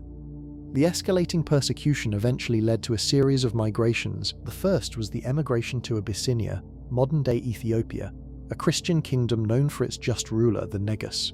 This journey, undertaken in 2 waves, provided a temporary refuge for a small group of Muslims who sought asylum from the relentless persecution in Mecca. This act of seeking refuge in a foreign land, under the protection of a non-Muslim monarch, was a testament to the dire circumstances faced by the early Muslim community. It also demonstrated the early Islamic principle of seeking safety and freedom of worship, even if it meant leaving one's homeland. The Meccans, infuriated by this escape, sent emissaries to Abyssinia to demand the extradition of the Muslims, But the Negus, after hearing the Muslims' explanation of their faith and comparing it with Christian teachings, refused to hand them over, offering them continued protection. This episode highlighted the universal appeal of basic justice and religious freedom, even across different faiths. The climax of Meccan hostility, following the deaths of the Prophet's uncle and protector Abu Talib and his beloved wife Khadija, a period known as the Year of Sorrow, culminated in a plot to assassinate the Prophet Muhammad. This desperate measure signaled that the Meccan leadership saw no other way to stop the spread of Islam. This grave threat ultimately led to the momentous decision of the Hijra, the migration to Medina, an event that marked a turning point in the history of Islam, transforming it from a persecuted minority faith in Mecca to a burgeoning community with its own political and social structure. The years of persecution in Mecca, though filled with immense suffering and hardship, ultimately forged a strong, resilient, and unified community of believers, prepared to face any challenge in their unwavering commitment to their faith. The trials endured in Mecca served as a crucible, refining their character and solidifying their resolve, preparing them for the monumental task of establishing a new society based on Islamic principles.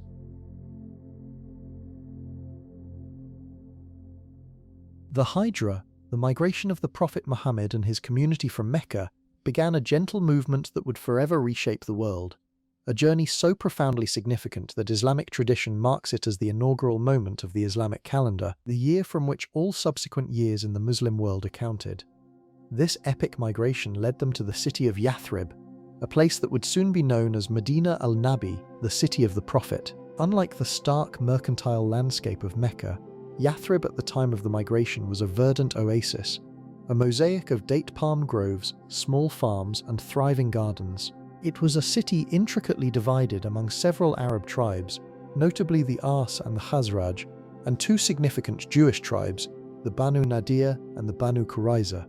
Each with their own complex social dynamics and often strained political tensions, years of internal conflict and debilitating feuds had left its people exhausted, perhaps even yearning for the kind of new beginning that the Prophet's arrival would represent. A fresh chapter promising unity and peace. The Prophet's arrival in Medina unfolded with a palpable sense of anticipation and joy, a moment rich with human detail. The people of Medina, having heard of his coming, streamed out to greet the arriving migrants, welcoming them with open hearts and profound generosity. It is said that as the Prophet entered the city, his camel was allowed to wander freely, unguided, through the winding streets and pathways, eventually kneeling at a spot that, by divine guidance, was chosen as the site for the first mosque. This simple yet profound building, the Mosque of the Prophet, was not erected by skilled artisans alone, but by the hands of the community itself, the Prophet working alongside his companions, lifting mud bricks and palm trunks. This humble structure, born of collective effort and shared faith, became more than just a place of worship.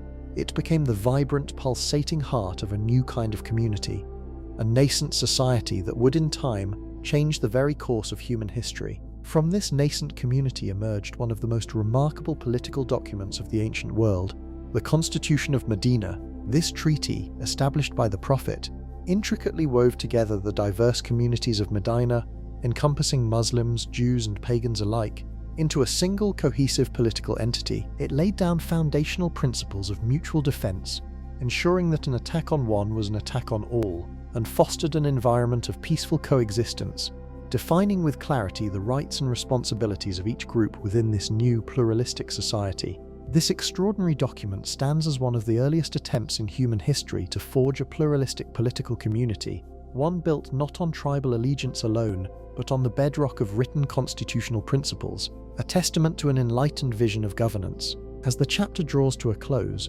one cannot help but reflect on the profound concept of the Ansar, the helpers. These were the people of Medina who, with extraordinary generosity, opened their homes and shared their precious resources with the Muhajirun, the migrants from Mecca, who had arrived with little more than the clothes on their backs. This tradition of brotherhood, forged between the Ansar and the Muhajirun, became one of the foundational stories of Islamic community, a powerful narrative of human generosity and unwavering solidarity. Across 14 centuries, believers have returned to this story, finding in it an endless wellspring of inspiration. In the quiet warmth of this ancient generosity, one can feel its enduring beauty, a timeless testament to the human capacity for compassion and shared purpose.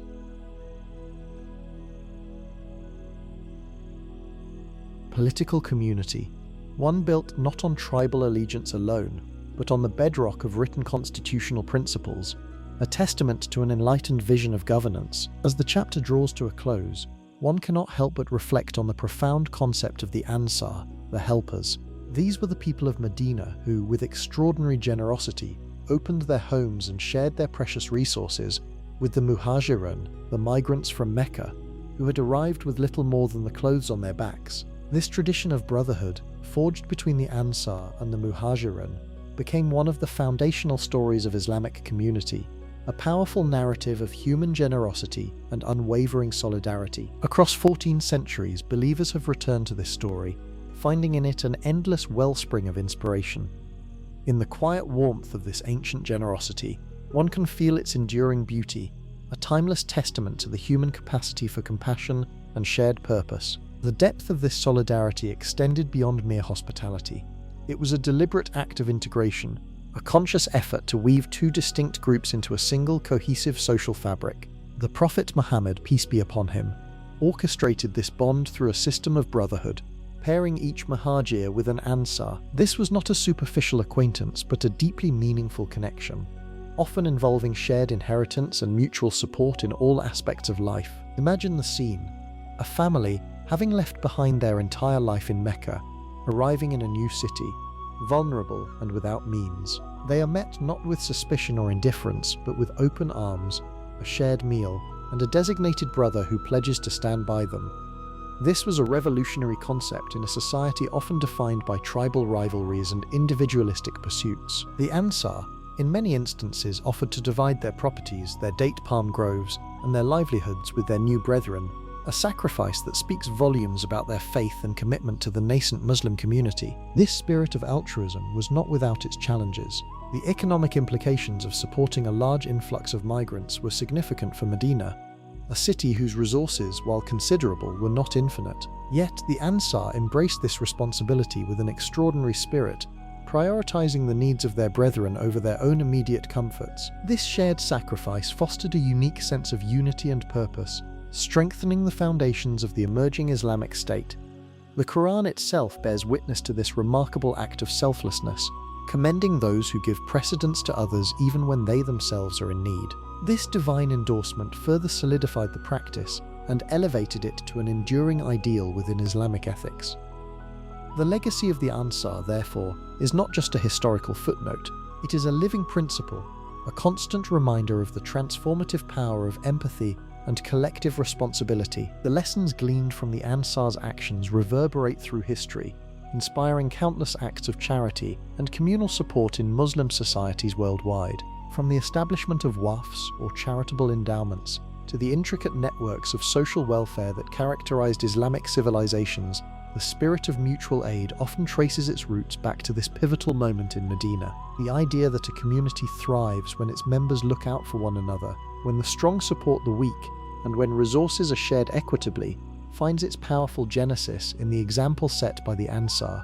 Their willingness to transcend tribal loyalties and embrace a broader faith-based brotherhood laid the groundwork for a truly inclusive society, one where identity was increasingly defined not by lineage or wealth, but by shared belief and moral conduct. Moreover, the relationship between the Ansar and the Muhajirun was a practical demonstration of the principles enshrined in the Constitution of Medina. It showed that the theoretical framework of a unified community could be translated into lived experience, overcoming deeply ingrained social divisions.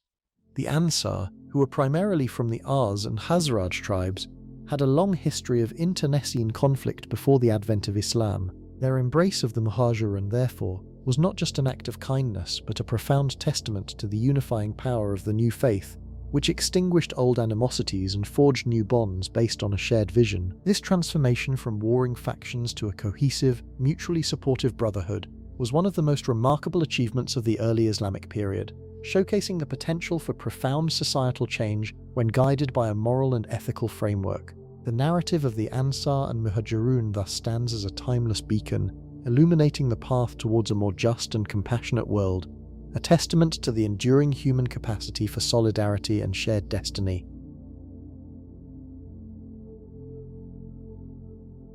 Over the course of a decade, Medina, a city once fractured by tribal strife and weary from endless feuds, experienced a profound metamorphosis, gradually blossoming into the vibrant heart of a nascent civilization.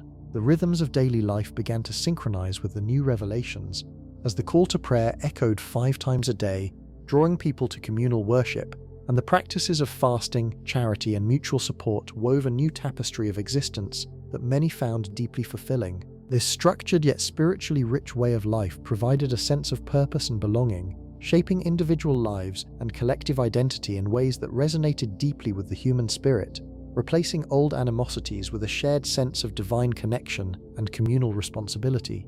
The Islamic community in Medina navigated a complex and often challenging relationship with the world beyond its burgeoning borders during these formative years. Hostilities persisted from Mecca, where the Quraysh leadership still viewed the Prophet and his followers as a significant threat, and various tribal confederations in the surrounding desert also presented periods of intense confrontation. These difficulties tested the community's nascent faith and cohesion, demanding resilience and strategic foresight. Yet, through each trial and tribulation, the community did not falter. Instead, it grew stronger, developing the intricate legal, social, and spiritual frameworks that would ultimately form the bedrock of Islamic civilization, transforming adversity into a crucible for institutional development. The Quranic revelations received during the Medinan period distinguished themselves from the earlier Meccan verses, offering more detailed and practical guidance that directly addressed the burgeoning needs of a developing society. They delved into matters of family law, establishing clear guidelines for marriage, divorce, and inheritance, while also outlining principles for commerce and governance, ensuring fairness and justice in transactions and leadership. Furthermore, these revelations provided instruction on the conduct of relations between different communities, laying the groundwork for treaties and peaceful coexistence. The cumulative body of practice and interpretation that emerged from these detailed divine instructions became the very foundation of the Sharia, the comprehensive path of Islamic law that has since guided Muslim communities across the globe for 14 centuries, shaping their ethical and legal landscapes. Significant social reforms were meticulously introduced through the Medinan revelations, particularly addressing the status of women, which saw a gradual yet profound improvement. Practices such as the abhorrent killing of female infants, once tragically common in pre-Islamic Arabia, were unequivocally forbidden, and the previously unlimited accumulation of wives was strictly curtailed.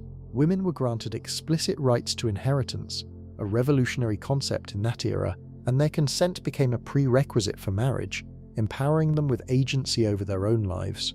Moreover, the revelations emphasized the spiritual equality of men and women before God, highlighting that piety and good deeds, not gender, were the true measures of worth.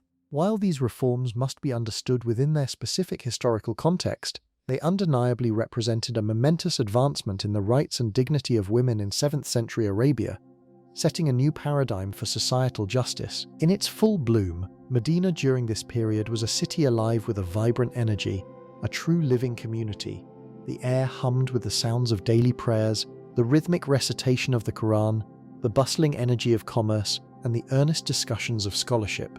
Within the mosque, the Prophet could often be found, not on a pedestal, but sitting among his companions, engaging in conversations about matters of faith, deciphering legal complexities, and deliberating on governance. People from all walks of life brought their disputes to him for arbitration, their questions for spiritual guidance, their joys to share, and their sorrows to console. It was here, in the crucible of daily life, that a new kind of human community was being meticulously forged, day by day, out of the raw elemental materials of faith, hope, and the ordinary yet profound experiences of human existence, marking a truly remarkable epoch in human history.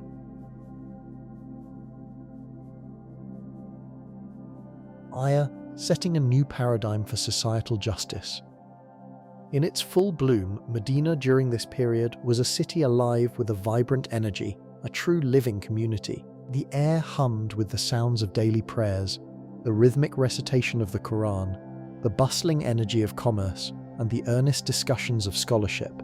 Within the mosque, the Prophet could often be found, not on a pedestal, but sitting among his companions, engaging in conversations about matters of faith, deciphering legal complexities, and deliberating on governance. People from all walks of life brought their disputes to him for arbitration, their questions for spiritual guidance, their joys to share, and their sorrows to console. It was here, in the crucible of daily life, that a new kind of human community was being meticulously forged, day by day, out of the raw elemental materials of faith, hope, and the ordinary yet profound experiences of human existence, marking a truly remarkable epoch in human history.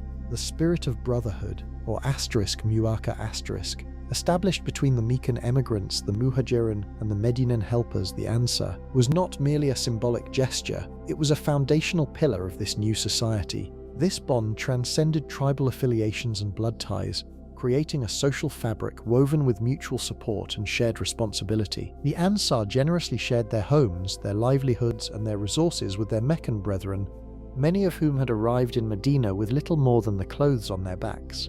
This act of profound selflessness fostered an unprecedented sense of unity, demonstrating a practical application of Islamic principles where charity and solidarity were not abstract ideals but lived realities. Imagine families, previously strangers, now sharing meals, working side by side in the fields, and mourning together, their individual identities merging into a collective pursuit of a higher purpose. This radical redefinition of community laid the groundwork for a society where the welfare of the individual was inextricably linked to the well-being of the whole. Beyond the immediate social integration, Medina also became a vibrant intellectual hub. The Prophet's mosque was not just a place of worship, but a school, a court, and a council chamber all rolled into one. Here the companions would gather to learn the verses of the Quran, to understand their deeper meanings, and to grasp the practical implications of divine revelation. Distinguished individuals like Abdullah ibn Masud and Mu'adh ibn Jabal emerged as prominent teachers, their knowledge and wisdom shaping the intellectual landscape of the nascent Muslim community. Discussions often extended late into the night, exploring theological nuances, ethical dilemmas, and the burgeoning corpus of Islamic law. This atmosphere of continuous learning and intellectual inquiry attracted scholars and seekers of knowledge from across the Arabian Peninsula, transforming Medina into a beacon of enlightenment. The emphasis on knowledge, both religious and practical, ensured that the community was not only spiritually grounded, but also intellectually robust, capable of navigating the complex challenges of its time. The economic infrastructure of Medina also underwent a significant transformation. Prior to the Prophet's arrival, the city's economy was largely agricultural, with date palms being a primary source of income.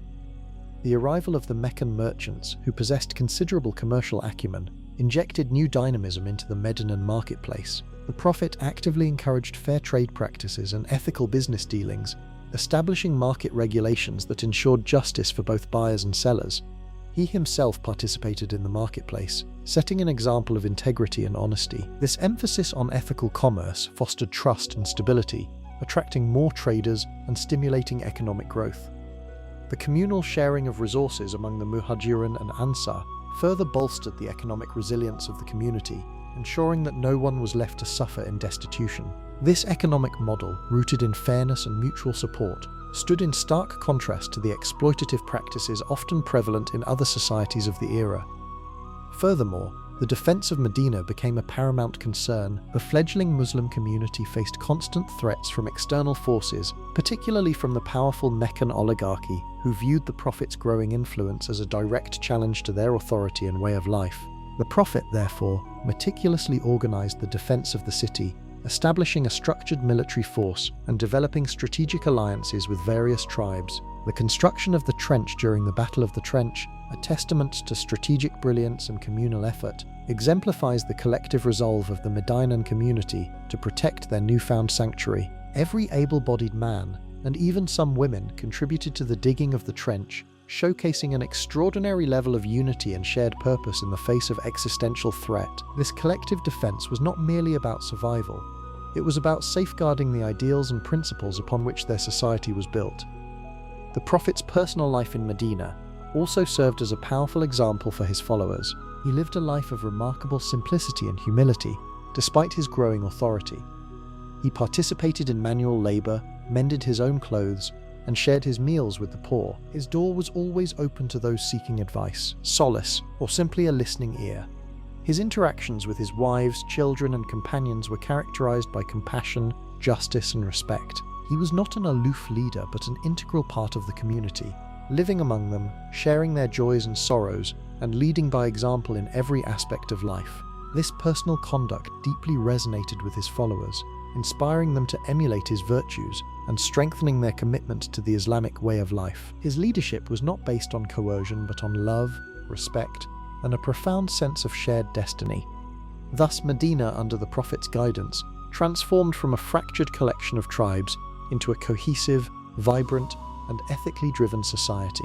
It was a place where justice was paramount, where knowledge was cherished, where compassion was a guiding principle, and where every individual was valued. This era in Medina was not just a period of political and religious consolidation, it was a profound experiment in human social engineering, demonstrating the potential for a society built on divine guidance and human cooperation. The lessons learned and the precedents set in Medina continued to resonate far beyond its walls, shaping the trajectory of Islamic civilization for centuries to come, and offering a timeless model for a just and harmonious society. The illuminated city truly lived up to its name, radiating light and guidance to the world.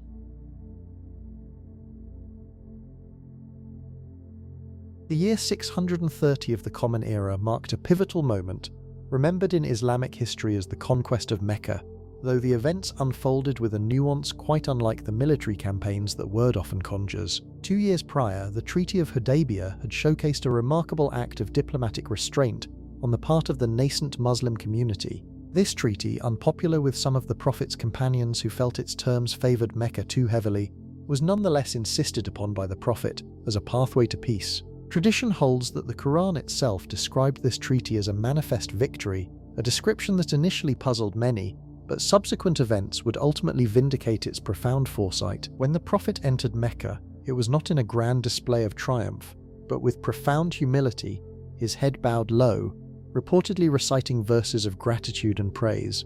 He proceeded directly to the Kaaba, circumambulating it 7 times in the ancient pattern of pilgrimage, a ritual echoing the practices of generations past. Entering the sanctuary, he then, with his own hands, began removing the idols that had accumulated there over centuries, reciting the powerful Quranic verse that falsehood has perished, for falsehood is ever bound to perish. This act symbolically cleansed the sacred space, returning it to its original purpose. A famous amnesty for the people of Mecca followed, an act of extraordinary moral courage and spiritual generosity. Those who had opposed him and his community for more than 2 decades, some even responsible for the deaths of his companions and the suffering of the early Muslims, were offered forgiveness rather than punishment. The Prophet reportedly asked the assembled Meccans what they thought he would do with them, and then, echoing the words of Joseph to his brothers, declared that there would be no blame upon them this day. This gesture transcended mere politics. It was a profound testament to compassion and reconciliation. The cleansing of the Kaaba held deep meaning for the tradition, signifying the restoration of the house that Ibrahim had built as a sanctuary for the worship of the one God to its original pristine purpose. It was as if the long arc of history, as the tradition believed it must, bent back toward its beginning. From this purified sanctuary, the first call to prayer was given by Bilal, the freed slave whose beautiful voice had been one of the earliest sounds of the new faith. One can almost imagine that resonant sound rising from the ancient valley, echoing off the granite hills, carrying across the desert in the still morning air, a sound embodying beginning and return and homecoming all at once.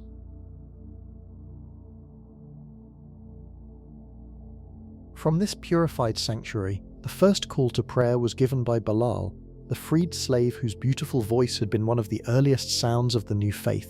One can almost imagine that resonant sound rising from the ancient valley, echoing off the granite hills, carrying across the desert in the still morning air, a sound embodying beginning and return and homecoming all at once. The emotional weight of this moment, for those who had endured years of persecution and exile, must have been immeasurable. It was not merely a military victory, but a spiritual vindication, a profound affirmation that their faith, once a whisper in the shadows, had now found its voice in the very heart of their ancestral land. This act of purification and the subsequent call to prayer were not just historical events, they were foundational narratives, etched into the collective memory of a burgeoning civilization, shaping its understanding of justice, mercy, and divine purpose. The Kaaba itself, a simple cuboid structure clad in black, stands as the geographical and spiritual epicenter of the Islamic world.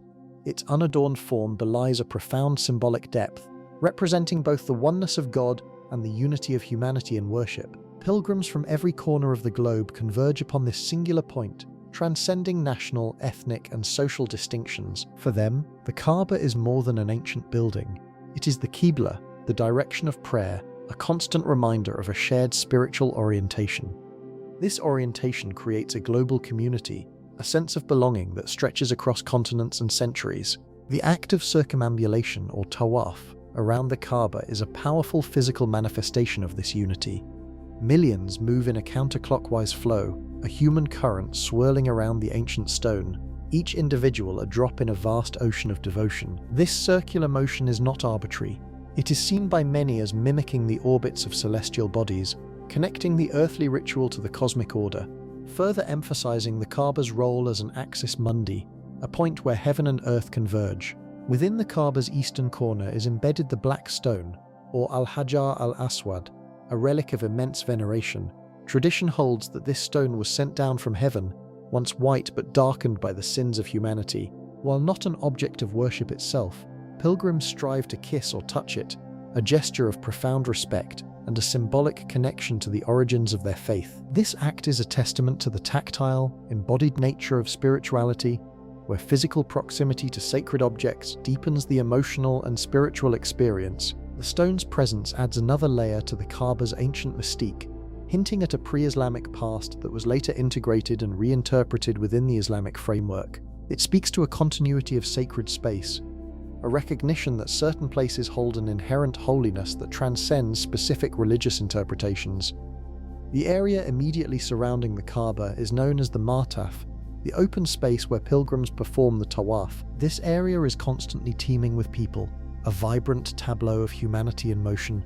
The sheer volume of individuals, each lost in their own devotion yet part of a larger collective, creates an atmosphere of unparalleled spiritual intensity. The sounds of prayer, multilingual supplications, and the rhythmic chant of Labbaik Allahumma Labbaik, "Here I am, O God, here I am," fill the air, a symphony of faith. Observing the Mataf during the Hajj season is to witness a profound expression of human yearning and shared purpose, a living testament to the power of collective belief. The architecture surrounding the Kaaba, particularly the Grand Mosque, or Masjid al-Haram, has evolved over centuries, expanding to accommodate the ever-increasing numbers of pilgrims.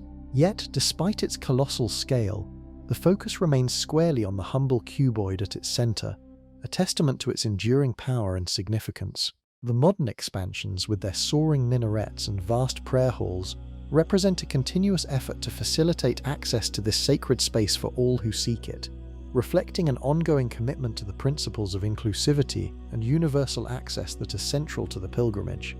The intricate details of the mosque, from the polished marble floors to the ornate calligraphy adorning its walls, are designed to inspire awe and devotion, creating an environment conducive to deep spiritual reflection. Beyond its physical presence, the Kaaba functions as a powerful symbol of unity, a focal point that transcends sectarian divisions and political boundaries. Despite the diverse interpretations and practices within Islam, the Kaaba remains a universally recognized and revered symbol, a common ground upon which all Muslims can stand. This shared reverence fosters a sense of collective identity, strengthening the bonds of brotherhood and sisterhood across the global Muslim community. The annual pilgrimage, the Hajj, further reinforces this unity, bringing together millions from disparate backgrounds in a shared spiritual journey. This annual convergence is a powerful antidote to fragmentation, a living demonstration of the inherent interconnectedness of the human family, united by a common faith and a shared spiritual destination. The pilgrimage rites, though demanding, are designed to strip away worldly distinctions, fostering humility and equality among all participants, regardless of their social standing or wealth. This emphasis on equality underscores one of the core tenets of the faith, where piety, not privilege, is the ultimate measure of an individual's worth.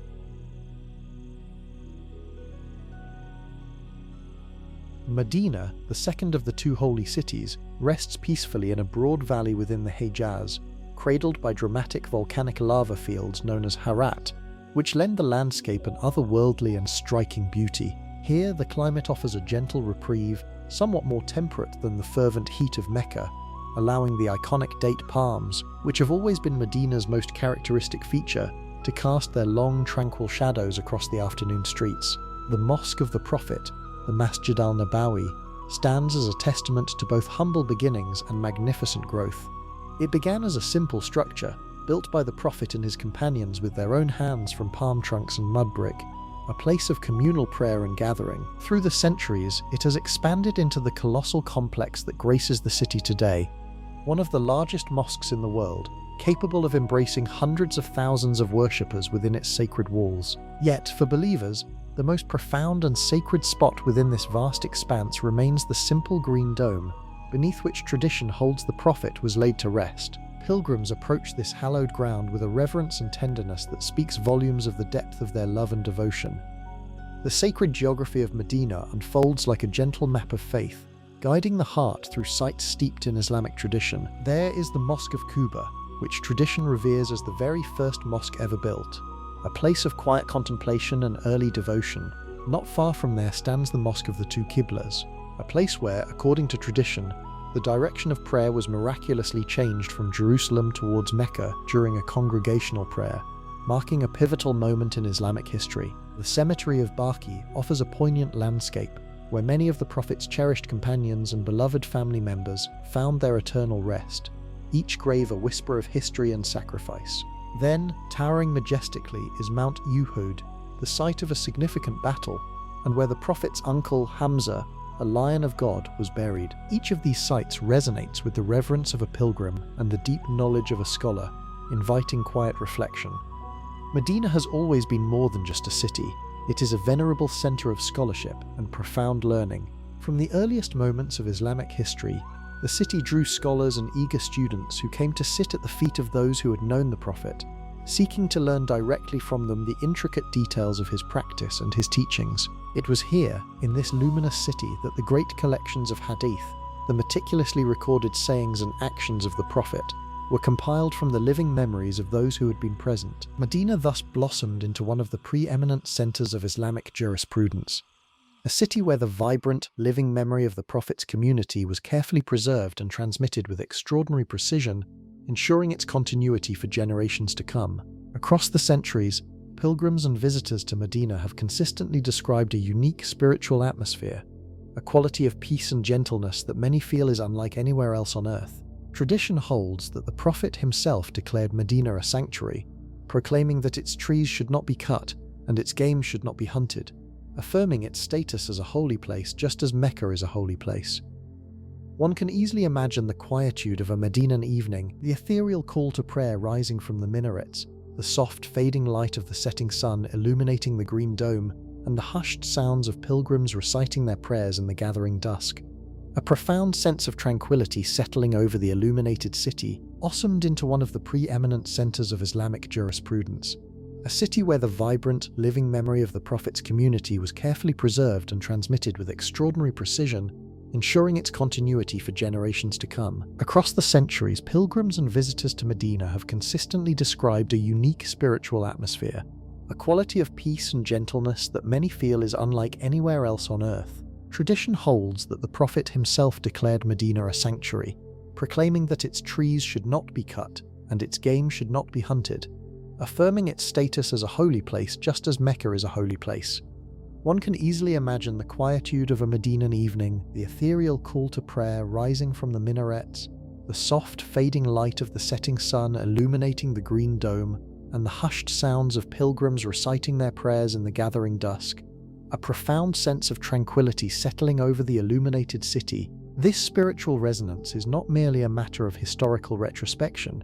It is a palpable experience for those who walk its streets and pray in its mosques. The very air seems to carry echoes of a foundational era, a time when the nascent Muslim community was forged through hardship, devotion, and collective aspiration. The Prophet's mosque, Masjid an-Nabawi, stands as the pulsating heart of this experience, its grandeur a testament to centuries of devotion and architectural ingenuity. Within its expansive courtyards, beneath its intricately designed domes, millions have found solace and a profound connection to their faith. The Rawda, a small area within the mosque described by the Prophet as a garden from the gardens of paradise, holds particular significance, its green carpet a stark contrast to the red surrounding it, drawing pilgrims who seek to pray in this blessed space believing it to be a place of immense spiritual blessings and proximity to the divine. Beyond the immediate vicinity of the Prophet's mosque, Medina offers a tapestry of historical sites, each narrating a chapter in the early Islamic story. The Quba Mosque, located just outside the city centre, holds the distinction of being the first mosque ever built by the Prophet Muhammad himself upon his arrival in Medina. Its humble origins contrast with its enduring sanctity, serving as a reminder of the community's foundational acts of worship and communal gathering. Pilgrims often visit Quba, following the prophetic tradition of performing 2 units of prayer there, believing it to be equivalent to performing a minor pilgrimage, or Umrah. Another site of profound historical weight is Uhaiju Mountain, the location of a pivotal battle between the early Muslim community and their Meccan adversaries.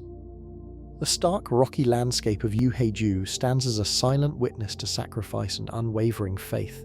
The graves of the martyrs of Uhaiju, including Hamza ibn Abd al-Muttalib, the Prophet's uncle, are revered and visited by countless pilgrims who reflect on the lessons of perseverance and the ultimate triumph of truth. The Battle of Uhaiju, with its strategic complexities and human drama, remains a powerful narrative in Islamic history, illustrating the challenges faced by the early Muslims and the resilience required to establish a new faith. The mountain itself, with its distinctive red hue, is said to have been loved by the Prophet, adding another layer of reverence to its presence. The early Islamic period in Medina was not solely defined by battles and spiritual devotion, it was also a period of immense social and political innovation. The Prophet established a comprehensive governance system, fostering a society based on justice, compassion, and communal solidarity. The Constitution of Medina, a groundbreaking document, laid the groundwork for intercommunal relations, safeguarding the rights of all inhabitants, including the Jewish and Christian communities, and establishing principles of mutual defense and peaceful coexistence. This framework transformed Medina into a thriving city-state, a model for future Islamic societies, where diverse populations could coexist under a shared legal and ethical framework. The marketplace of Medina, once a hub of economic activity and social interaction, was regulated with fairness and integrity, ensuring equitable trade practices and preventing exploitation, a stark contrast to the often ruthless commercial landscape of Mecca. The intellectual and scholarly traditions that blossomed in Medina also deserve particular attention. After the Prophet's passing, Medina remained the intellectual capital of the nascent Islamic world for generations. Many of the most prominent companions of the Prophet continued to reside there, transmitting their knowledge and understanding of the Quran and the Sunnah, the Prophet's teachings and practices, to a new generation of scholars. This scholarly environment fostered the development of early Islamic law, theology, and exegesis. The Hadith, the collected sayings and actions of the Prophet, were meticulously compiled and authenticated in Medina, forming the bedrock of Islamic jurisprudence and ethical guidance. Figures like Imam Malik ibn Anas, one of the most influential jurists in Islamic history, founded his school of thought, the Maliki Madhab, in Medina, drawing directly from the living tradition of the Prophet's city. His seminal work, the Muwatta, is a testament to the rigorous scholarship that flourished in Medina, a comprehensive compilation of hadith and legal rulings that continues to be studied and revered today. The daily life of Medina, even in its modern iteration, retains a discernible gentleness, a pace that seems to encourage contemplation and reflection.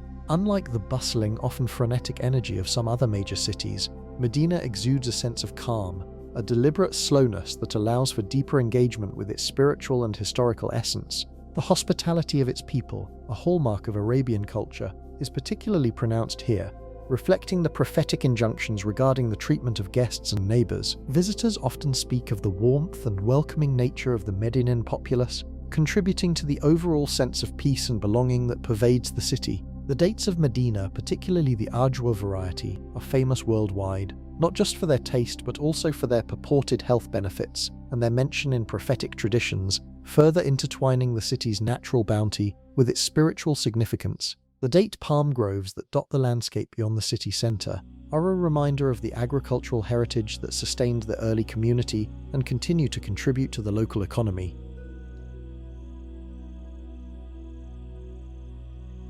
The year 632 of the Common Era marked a profound and difficult moment for the nascent Islamic community with the passing of the Prophet. This departure, however, also signaled the beginning of a new chapter, not only for Islam itself, but for the very fabric of Mecca and Medina. The movement of faith, like a great river, began to carve new paths across the landscape of history. Following the Prophet, the mantle of leadership fell upon the four rightly guided caliphs, Abu Bakr, Umar, Uthman and Ali. Each of these leaders played a pivotal role in shaping the sacred cities. During this foundational period, the Prophet's mosque in Medina underwent its first significant expansion, transforming from a simple structure into a more substantial communal space. The pilgrimage to Mecca, the Hajj, was formalized and regularized, establishing the rituals and organizational frameworks that would guide millions for centuries to come.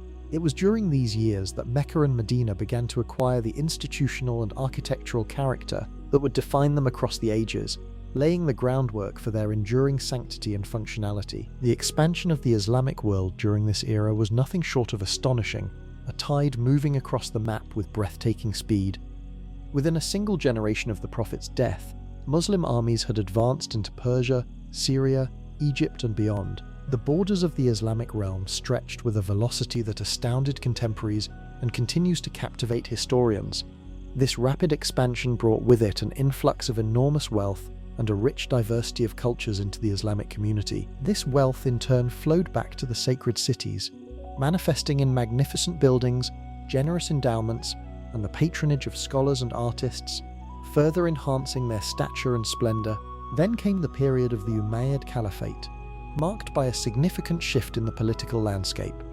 The Umayyads moved the political capital of the Islamic world from Medina to Damascus. This relocation had complex implications for the status of the holy cities. While Medina's political importance undeniably diminished, its spiritual prestige remained undiminished, continuing to glow as a beacon of faith and learning. It was during this time that the great Umayyad Caliph Al-Walid ibn Abd al-Malik undertook a magnificent rebuilding of the Prophet's mosque in Medina. This ambitious project transformed the mosque from its humble origins into a building of true architectural splendor, a testament to the enduring reverence for the Prophet. Simultaneously, the Kaaba in Mecca also received renovations and beautification, ensuring its continuous role as the spiritual heart of Islam. Mecca and Medina, even in this early period, were already becoming places that existed simultaneously in historical time and in a kind of eternal present. They were cities deeply embedded in the political and social realities of their time, yet somehow also transcended time itself. These were places that pilgrims entered as if stepping through a door between the ordinary world and something far more ancient, more enduring.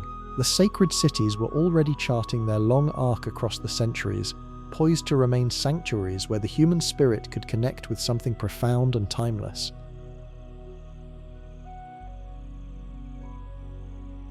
The sacred cities were already charting their long arc across the centuries, poised to remain sanctuaries where the human spirit could connect with something profound and timeless. This sense of timelessness, however, was continually shaped and reshaped by the very human hands that sought to honor and preserve them. The Umayyad Caliphate, following the initial period of Islamic expansion, played a crucial role in this ongoing transformation.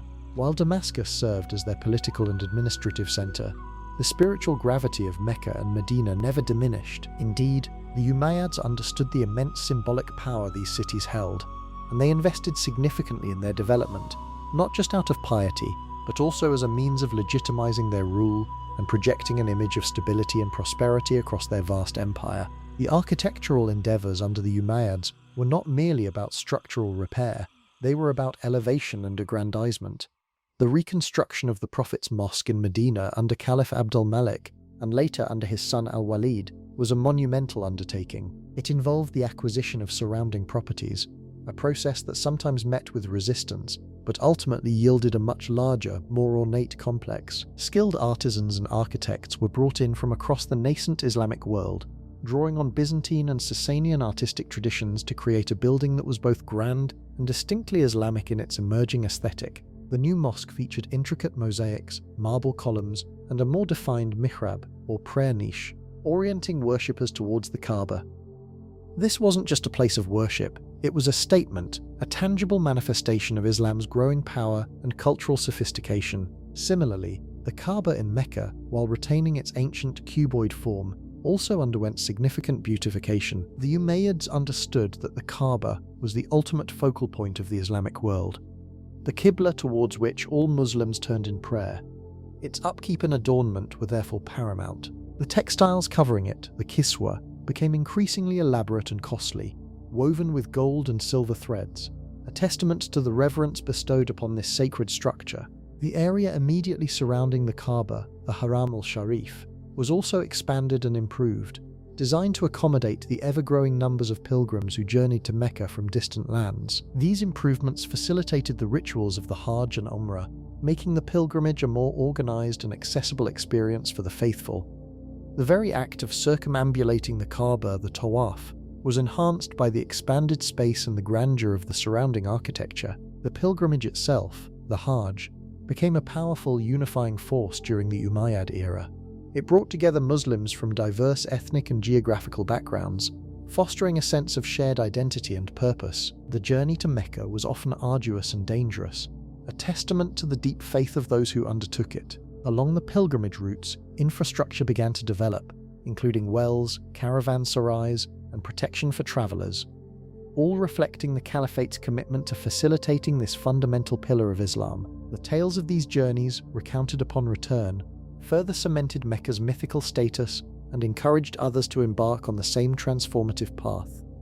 The annual gathering in Mecca was not just a religious event, it was also a significant economic and cultural exchange, a vibrant marketplace of ideas, goods, and spiritual devotion. Beyond the physical structures, the Umayyads also contributed to the intellectual and scholarly life that began to flourish around these holy sites. While Damascus was the administrative capital, Medina in particular remained a crucial center for religious scholarship, home to many of the Prophet's companions and their successors, who meticulously preserved and transmitted his teachings. The development of Islamic law, hadith studies, and Quranic exegesis all saw significant growth in Medina during this period. Scholars would gather in the Prophet's mosque, engaging in debates and imparting knowledge, further cementing the city's role as a spiritual and intellectual beacon. Mecca, too, while primarily a pilgrimage destination, attracted scholars and mystics who sought spiritual proximity to the Kaaba and the historical roots of Islam. This intellectual vibrancy, coupled with the architectural splendor, ensured that Mecca and Medina were not merely static monuments but living, evolving centers of faith, learning, and community. Their grandeur was not just in their stone and mortar, but in the continuous flow of people, ideas, and devotion that animated them.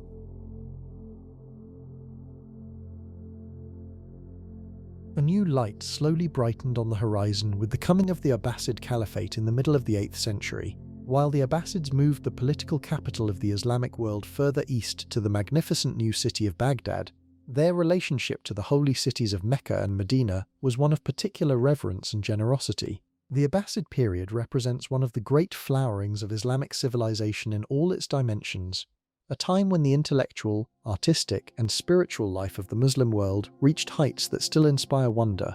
The Abbasid Caliphs extended their patronage to the holy cities with careful attention, demonstrating a profound commitment to their upkeep and expansion. Successive caliphs undertook significant expansions and beautifications of the Grand Mosque in Mecca, ensuring it could accommodate the ever-increasing numbers of pilgrims.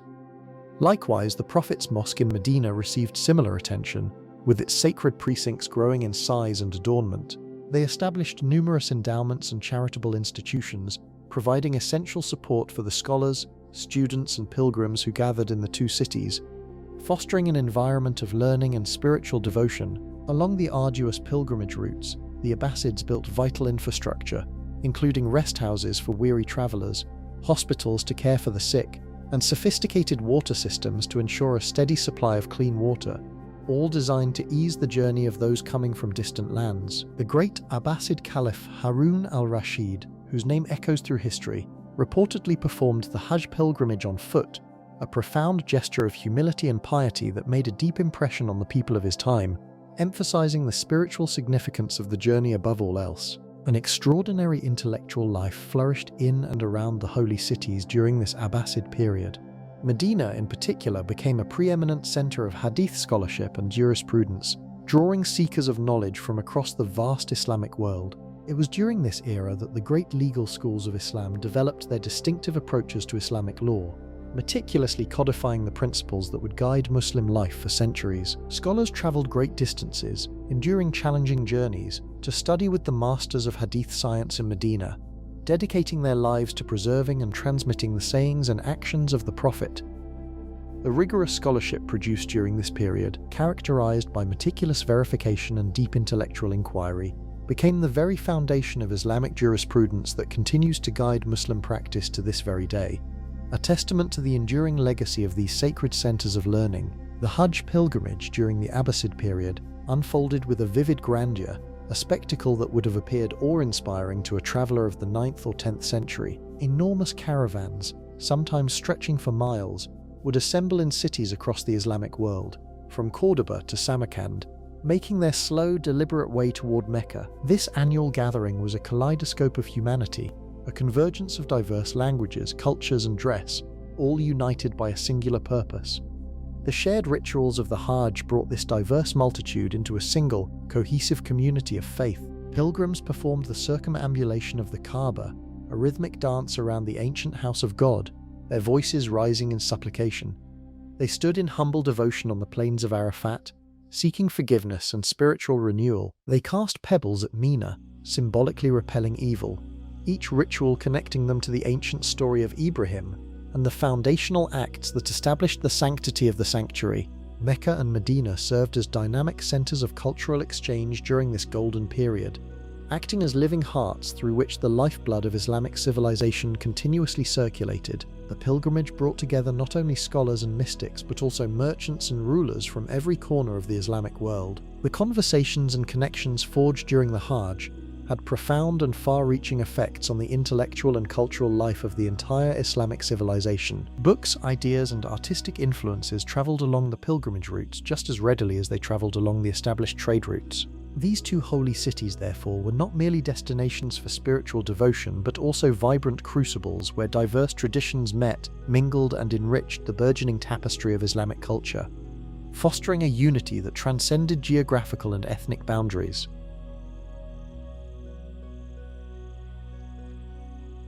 Ibrahim and the foundational acts that established the sanctity of the sanctuary.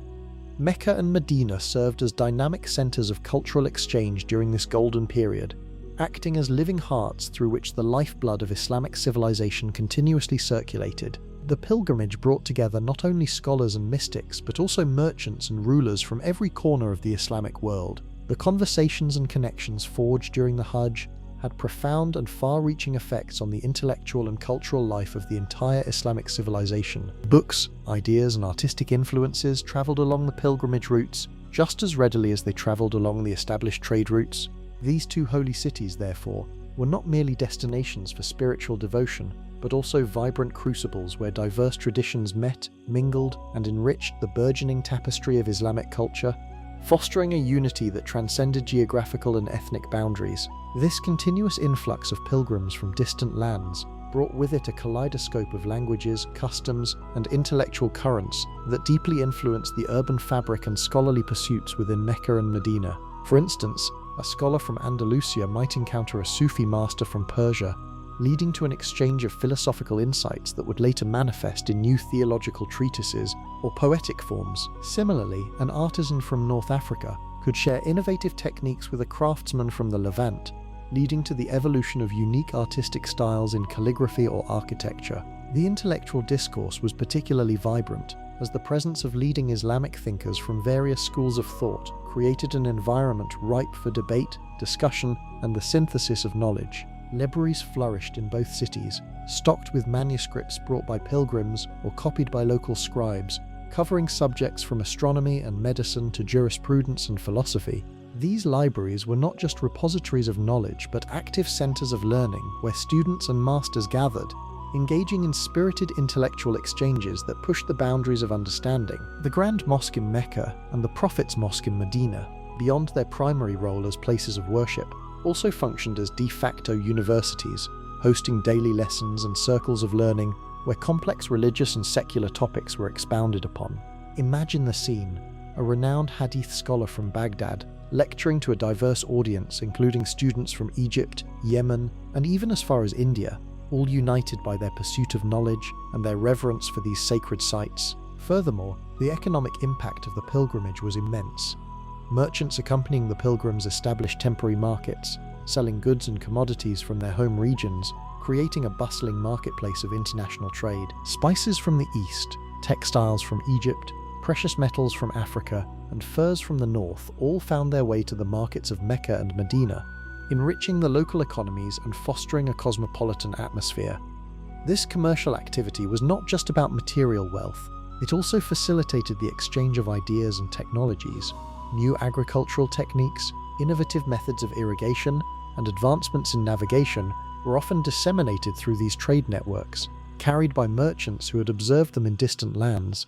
The wealth generated from trade and pilgrimage also funded the construction of impressive mosques, madrasas, and charitable institutions, further enhancing the infrastructure and cultural prestige of these cities. The constant flow of people and resources solidified their status not just as spiritual capitals, but as economic powerhouses and intellectual hubs, truly embodying the interconnectedness of the Islamic world during its golden age. The sheer volume of people passing through, often staying for extended periods, necessitated a sophisticated urban infrastructure, including guest houses, public baths, and elaborate water supply systems, all contributing to the city's growth and sophistication.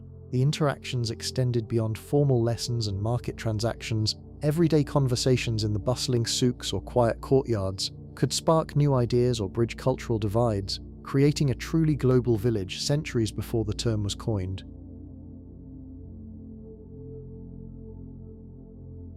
The Great Wheel of Time turned slowly, marking the centuries from the decline of the Abbasid Caliphate, a period during which the holy cities of Mecca and Medina passed through many hands. Various dynasties and local rulers held sway over these sacred lands, each leaving their mark, sometimes for better, sometimes for worse. There were seasons of flourishing prosperity, when the cities buzzed with trade and scholarship, and there were also times of profound difficulty, marked by political instability or economic hardship.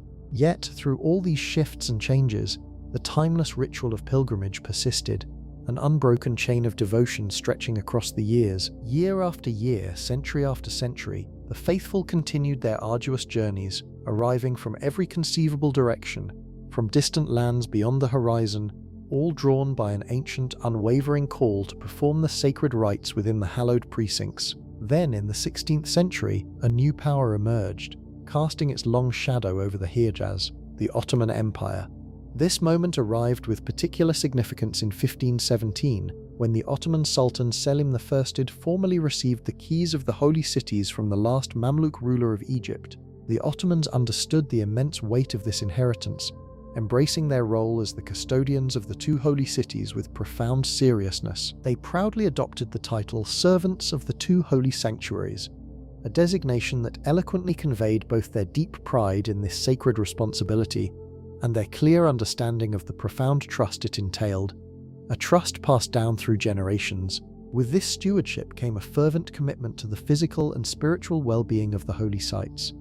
Successive Ottoman sultans poured resources into extensive renovations and ambitious expansion projects in both Mecca and Medina. The Grand Mosque in Mecca, for instance, saw its architecture transformed and beautified, adorned with the distinctive Ottoman style of elegant soaring minarets and graceful swelling domes that became iconic symbols of the sacred complex. Similarly, the Prophet's Mosque in Medina was expanded and embellished, its courtyards and prayer halls meticulously maintained and enhanced. Beyond the mosques themselves, the Ottomans established magnificent libraries, fostering intellectual pursuits, and built schools to educate the faithful. They also founded numerous charitable institutions in both cities, ensuring the welfare of residents and pilgrims alike. Crucially, they dedicated themselves to maintaining and improving the vast network of pilgrimage routes and their associated infrastructure, sprawling across the immense distances of the Islamic world, making the journey safer and more accessible for countless pilgrims. During this Ottoman era, Mecca and Medina blossomed into truly cosmopolitan centers. They became vibrant melting pots, home to diverse communities of Muslims who had journeyed from every corner of the globe, from the arid plains of West Africa to the bustling markets of Central Asia, from the spice islands of Southeast Asia and the rich tapestry of the Indian subcontinent, to the heartlands of Anatolia and the broader Arab world. People converged. They lived together in the sacred shadows of the sanctuaries, forging a rich, diverse urban culture that possessed a unique character, unlike anything else found anywhere else in the world. It was a testament to the unifying power of faith, drawing humanity together in a shared spiritual embrace. Many travelers during this Ottoman period recorded their experiences, leaving behind a treasure trove of vivid and moving descriptions of Mecca and Medina. These accounts, penned by scholars, intrepid explorers, and ordinary pilgrims, offer us a rare glimpse into the holy cities as they appeared through the wondering eyes of those who had often journeyed for months, even years, to reach them. From these gentle passages, we can almost hear the soft murmur of prayers, smell the subtle scent of date palms carried on a gentle breeze, and feel the profound emotion that must have overwhelmed them as they first caught sight of the Kaaba, a moment of spiritual culmination after a long and arduous path. These narratives invite us to share in that ancient awe, to see the sacred through their eyes, and to touch, if only for a moment, the timeless essence of these holy places.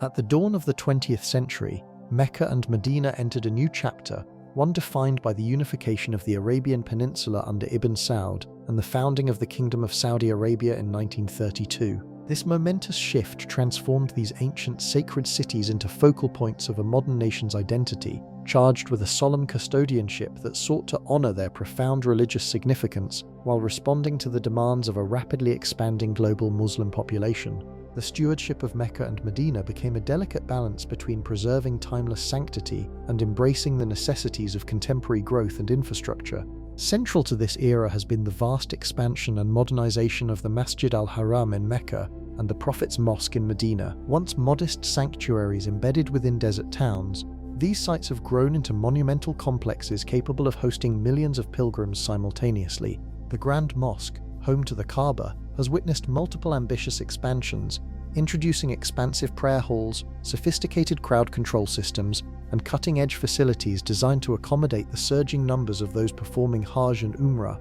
Likewise, the Prophet's Mosque, revered as the resting place of Muhammad, has been carefully enlarged and modernized, preserving its spiritual essence even as it opens its doors wider to the faithful from across the world. Managing the Hajj, the largest annual human gathering, has become a remarkable feat of modern logistics and planning. The arrival, accommodation, and movement of 2 to 3 million pilgrims each year rely on an intricate network of transportation, health services, and security measures. Roads leading from Mecca and Medina have been widened and upgraded.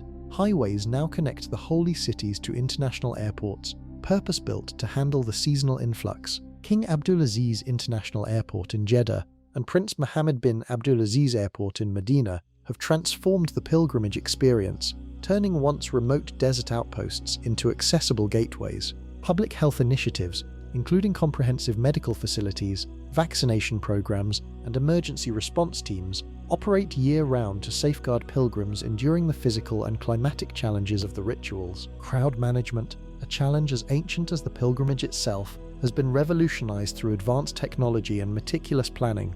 Surveillance systems, electronic monitoring, and coordinated personnel guide the flow of worshippers, mitigating risks inherent in mass gatherings. These efforts reflect a commitment not only to preserving life, but also to maintaining the spiritual dignity of each pilgrim, ensuring their journey remains a deeply personal and sacred experience amid the vast throngs. Yet, the rapid expansion and modernization of Mecca and Medina have sparked profound debates within the global Muslim community. The transformation of the city's skylines, with towering hotels, commercial centers, and sprawling infrastructures, raises questions about the impact on the historical fabric and spiritual atmosphere of these holy sites. Preservationists advocate for safeguarding ancient landmarks, archaeological remains, and traditional urban landscapes that bear witness to centuries of Islamic history. Others emphasize the pressing need to accommodate the ever-growing numbers of pilgrims fueled by global travel and heightened religious awareness. This tension between preservation and progress remains a defining challenge of the contemporary custodianship. Approached with deep respect for the past and the needs of the present, Saudi custodianship extends beyond physical development. It embodies a profound guardianship of the spiritual heritage entrusted to these cities. Ministries and religious authorities oversee the maintenance of ritual purity, the education of pilgrims, and the enforcement of codes of conduct, all aimed at preserving the sanctity that defines Mecca and Medina. The call to prayer resonates throughout the modern metropolis, a timeless summons linking the present to the earliest days of Islam. Though transformed, the cities retain a quiet solemnity, a palpable sense of history and holiness that anchors millions in shared faith and collective memory. As advances in travel and communication shrink the world, Mecca and Medina stand as luminous beacons, drawing the faithful on a pilgrimage of both distance and spirit. Their modern custodianship testifies to the enduring power of faith to inspire human endeavor, bridging ancient tradition and contemporary innovation. These cities remain a living legacy, pulsing with the devotion of millions, rising resilient beneath the vast Arabian sky, guardians of an eternal covenant between past, present, and future.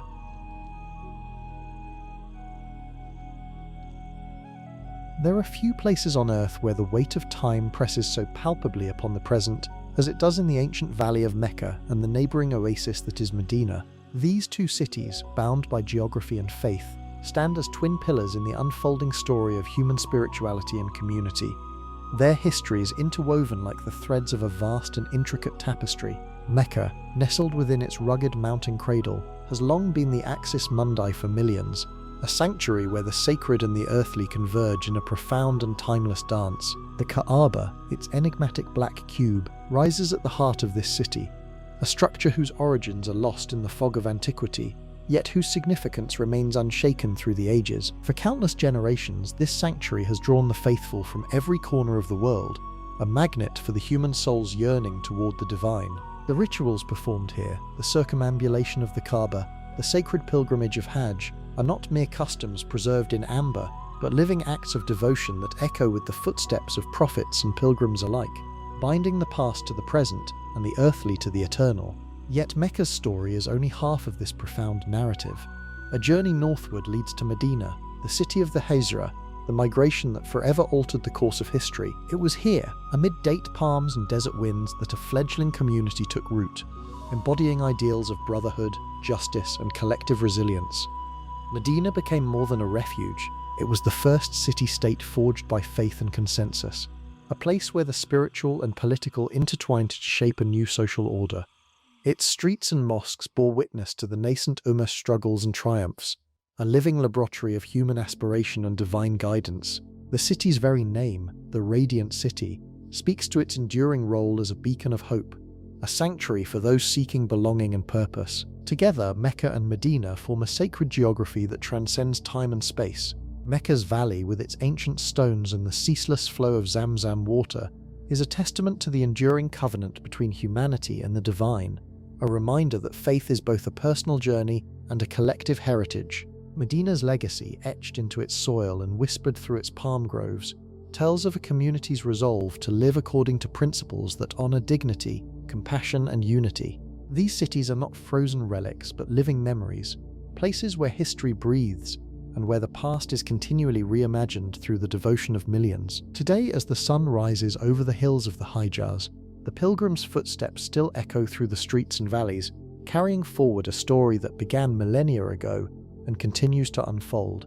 In Mecca, the call to prayer resonates beneath the shadow of the Kaaba, drawing souls into a sacred communion that dissolves barriers of language, race, and status. In Medina, the tranquil courtyards and ancient mosques stand as enduring symbols of a community's faith in a shared destiny, a testament to resilience and spiritual renewal. Together, these two cities invite us to contemplate the profound ways in which place and spirit intertwine, how geography can become sanctified through the passage of time and the devotion of generations. As the documentary draws to a close, we recognize that the histories of Mecca and Medina are not isolated chronicles but chapters of a single, ongoing story, one that continues to inspire, challenge, and unite. They are living cities, reservoirs of memory and hope, where the ancient and the modern meet in a timeless embrace.